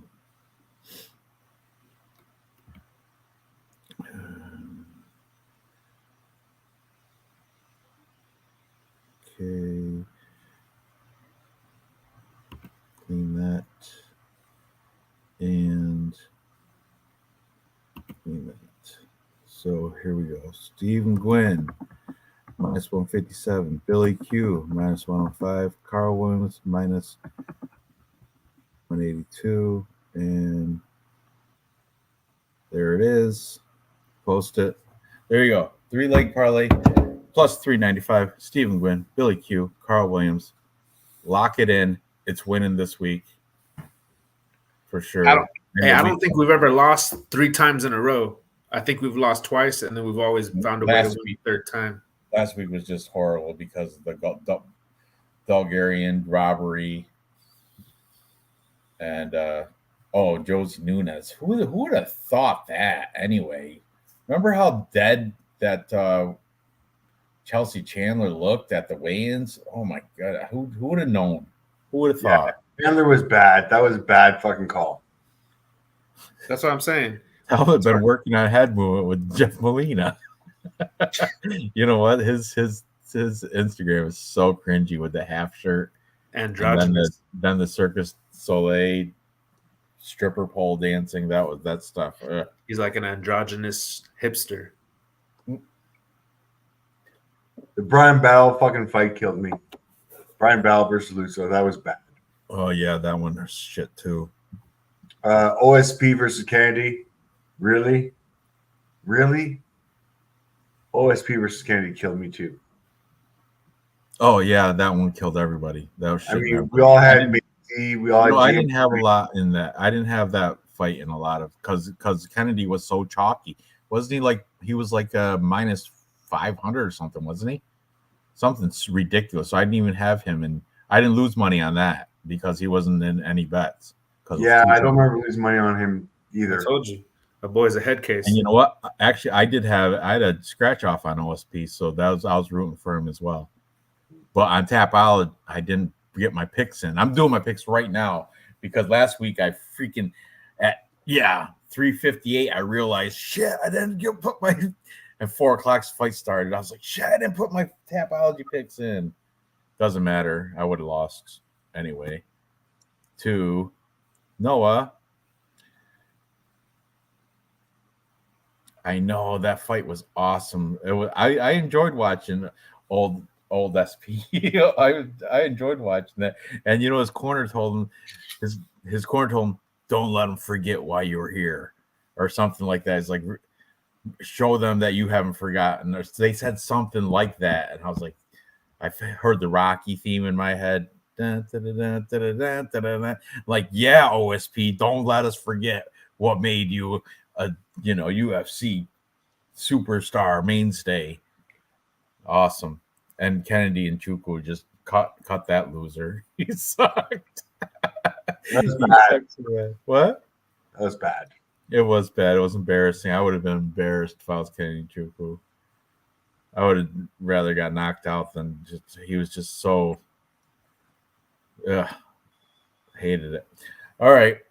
So we're all good. What time do these fights start tomorrow? 7 p.m. Oh, 7 p.m. for me, for Eastern time? Yeah, Eastern time. Ugh. That means I'll be up late tomorrow. Unreal. Whatever. And then next week's are we still doing that show with Cody? Blood Money? Friday night. Yeah, we got the Cody show or Johnny K or Johnny and Johnny K. I got a question. Live. I got a question for you guys What about time that. is that? 7 your time. 7 your time. Cody's Blood Money show? Glad you know it. Yeah. That's 7 o'clock your time. How long does that run? It runs a couple hours, right? Yeah, So like 2. We can go right out of that show and into this one. That's what I was wondering if so I could be ready. I didn't mind. I was just gonna give you guys shit in the chat, double time. No, on that we other will. show? That's Dave and I discussed it. We're gonna do Cody and Johnny K's show. Okay, Right after that done, it'll slide right into this show. I'll be there. And I'm trying to get as long as Dave's not an asshole to everybody, maybe come with some of those chat guys to come over here. Yeah, tell them that's a good idea. That's a good idea. Do that. And hey, you know what I always wanted to do? I'm gonna do with this card is because I talk to the fighters and shit, like from Alpha Male, and like they respond to me, like they say no thanks, that we don't need your real estate services. But I'm gonna invite everybody that's fighting to the show, to our show for next week. Ooh, sweet. I'm trying to get Vlad to come in and like for 2 seconds and just say Johnny K. Pick sucks and then tune out. We'll see how it goes. Good You luck think with he's that. going to? I'll be watching. I'll be there. For sure.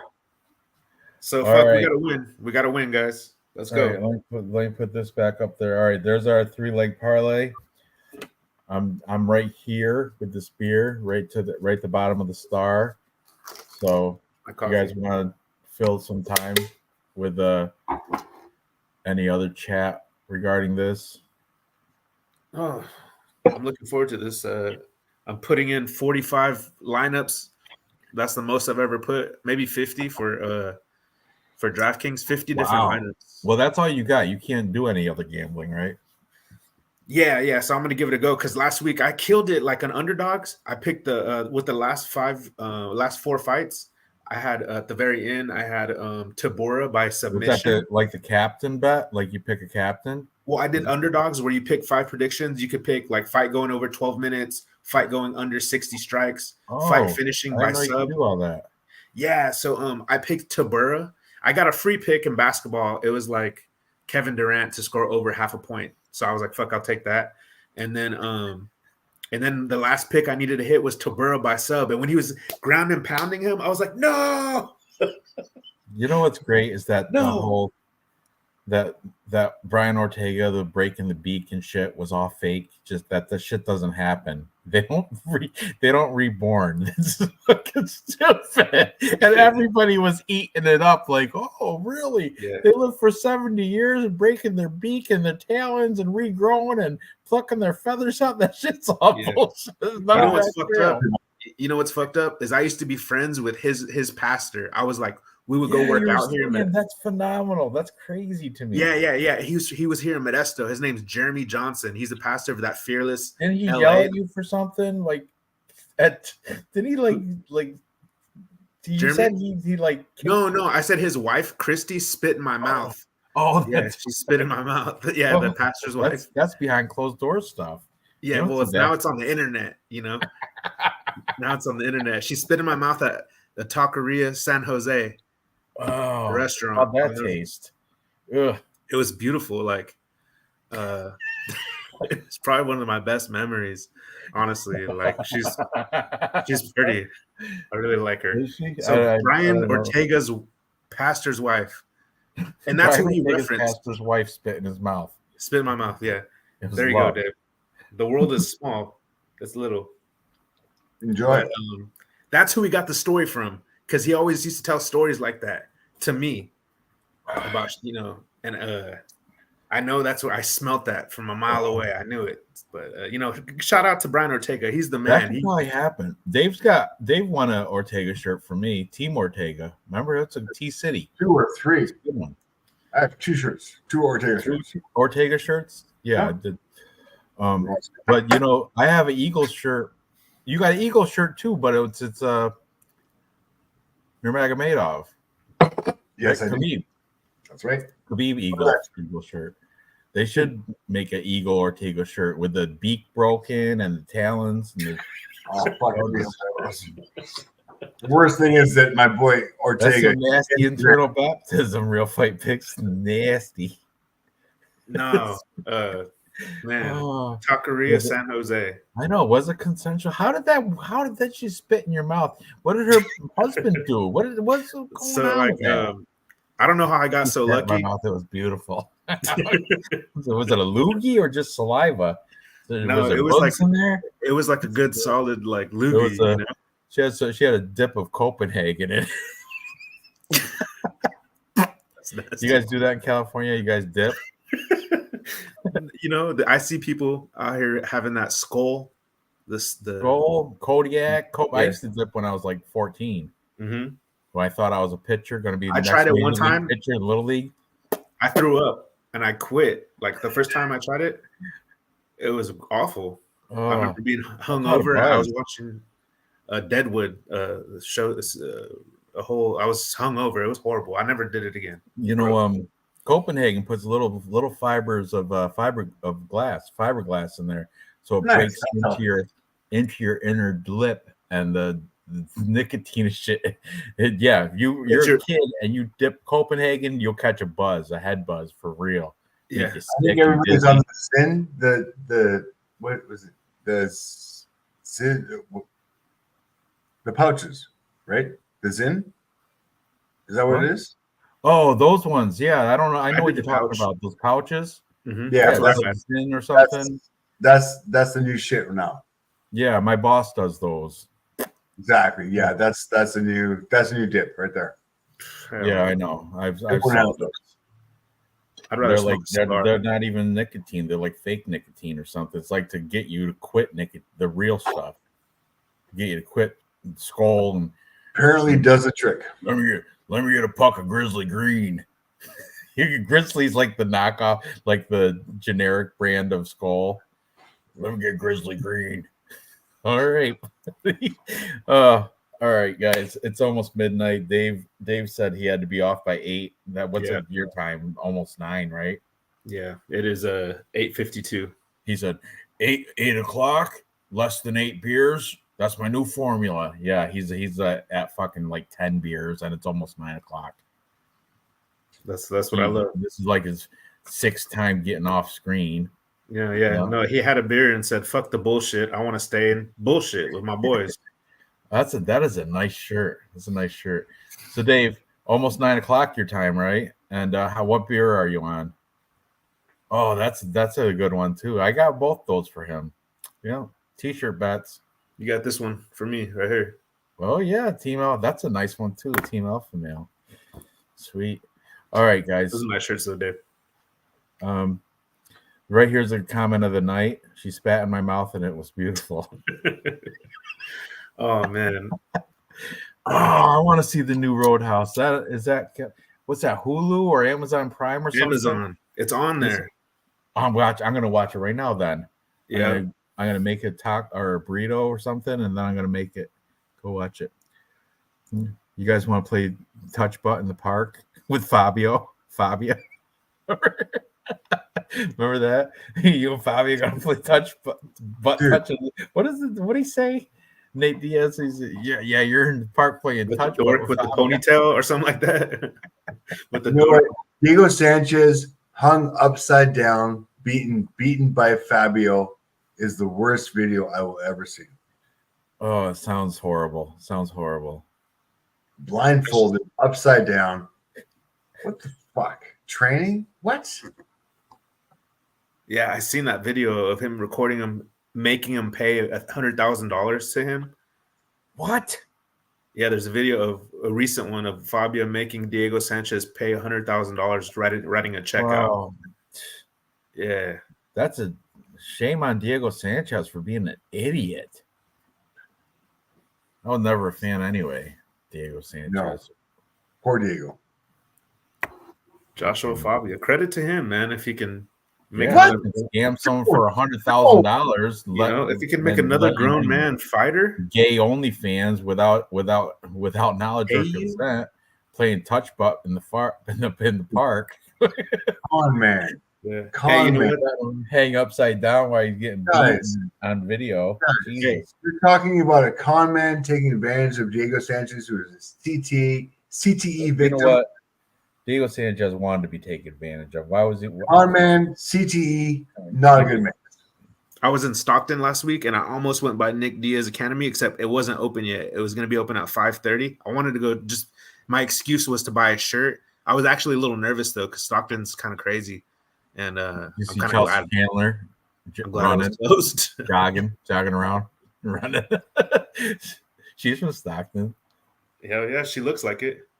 I know she looks rough. That's Mhm. that's why I thought Josie Nunez was going to have her way, but that was a robbery too. It was close. Chelsea got it. You know, I'll admit the Josh Cooleybow won that fight too, but that was a robbery. Went Yes, my way. that one was. That one And was. I You was owed Dave a shirt. on our Instagram chat. I was just egging you guys. I was just like, "Fuck you guys!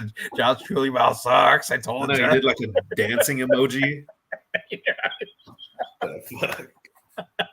That was bullshit. I was like getting pissed off. I know. That's why I was doing it. That's why I was doing it. It was awesome. Told you so. Doing the dance emoji. Motherfucker. I'm gonna celebrate it next time. He did have more strikes though.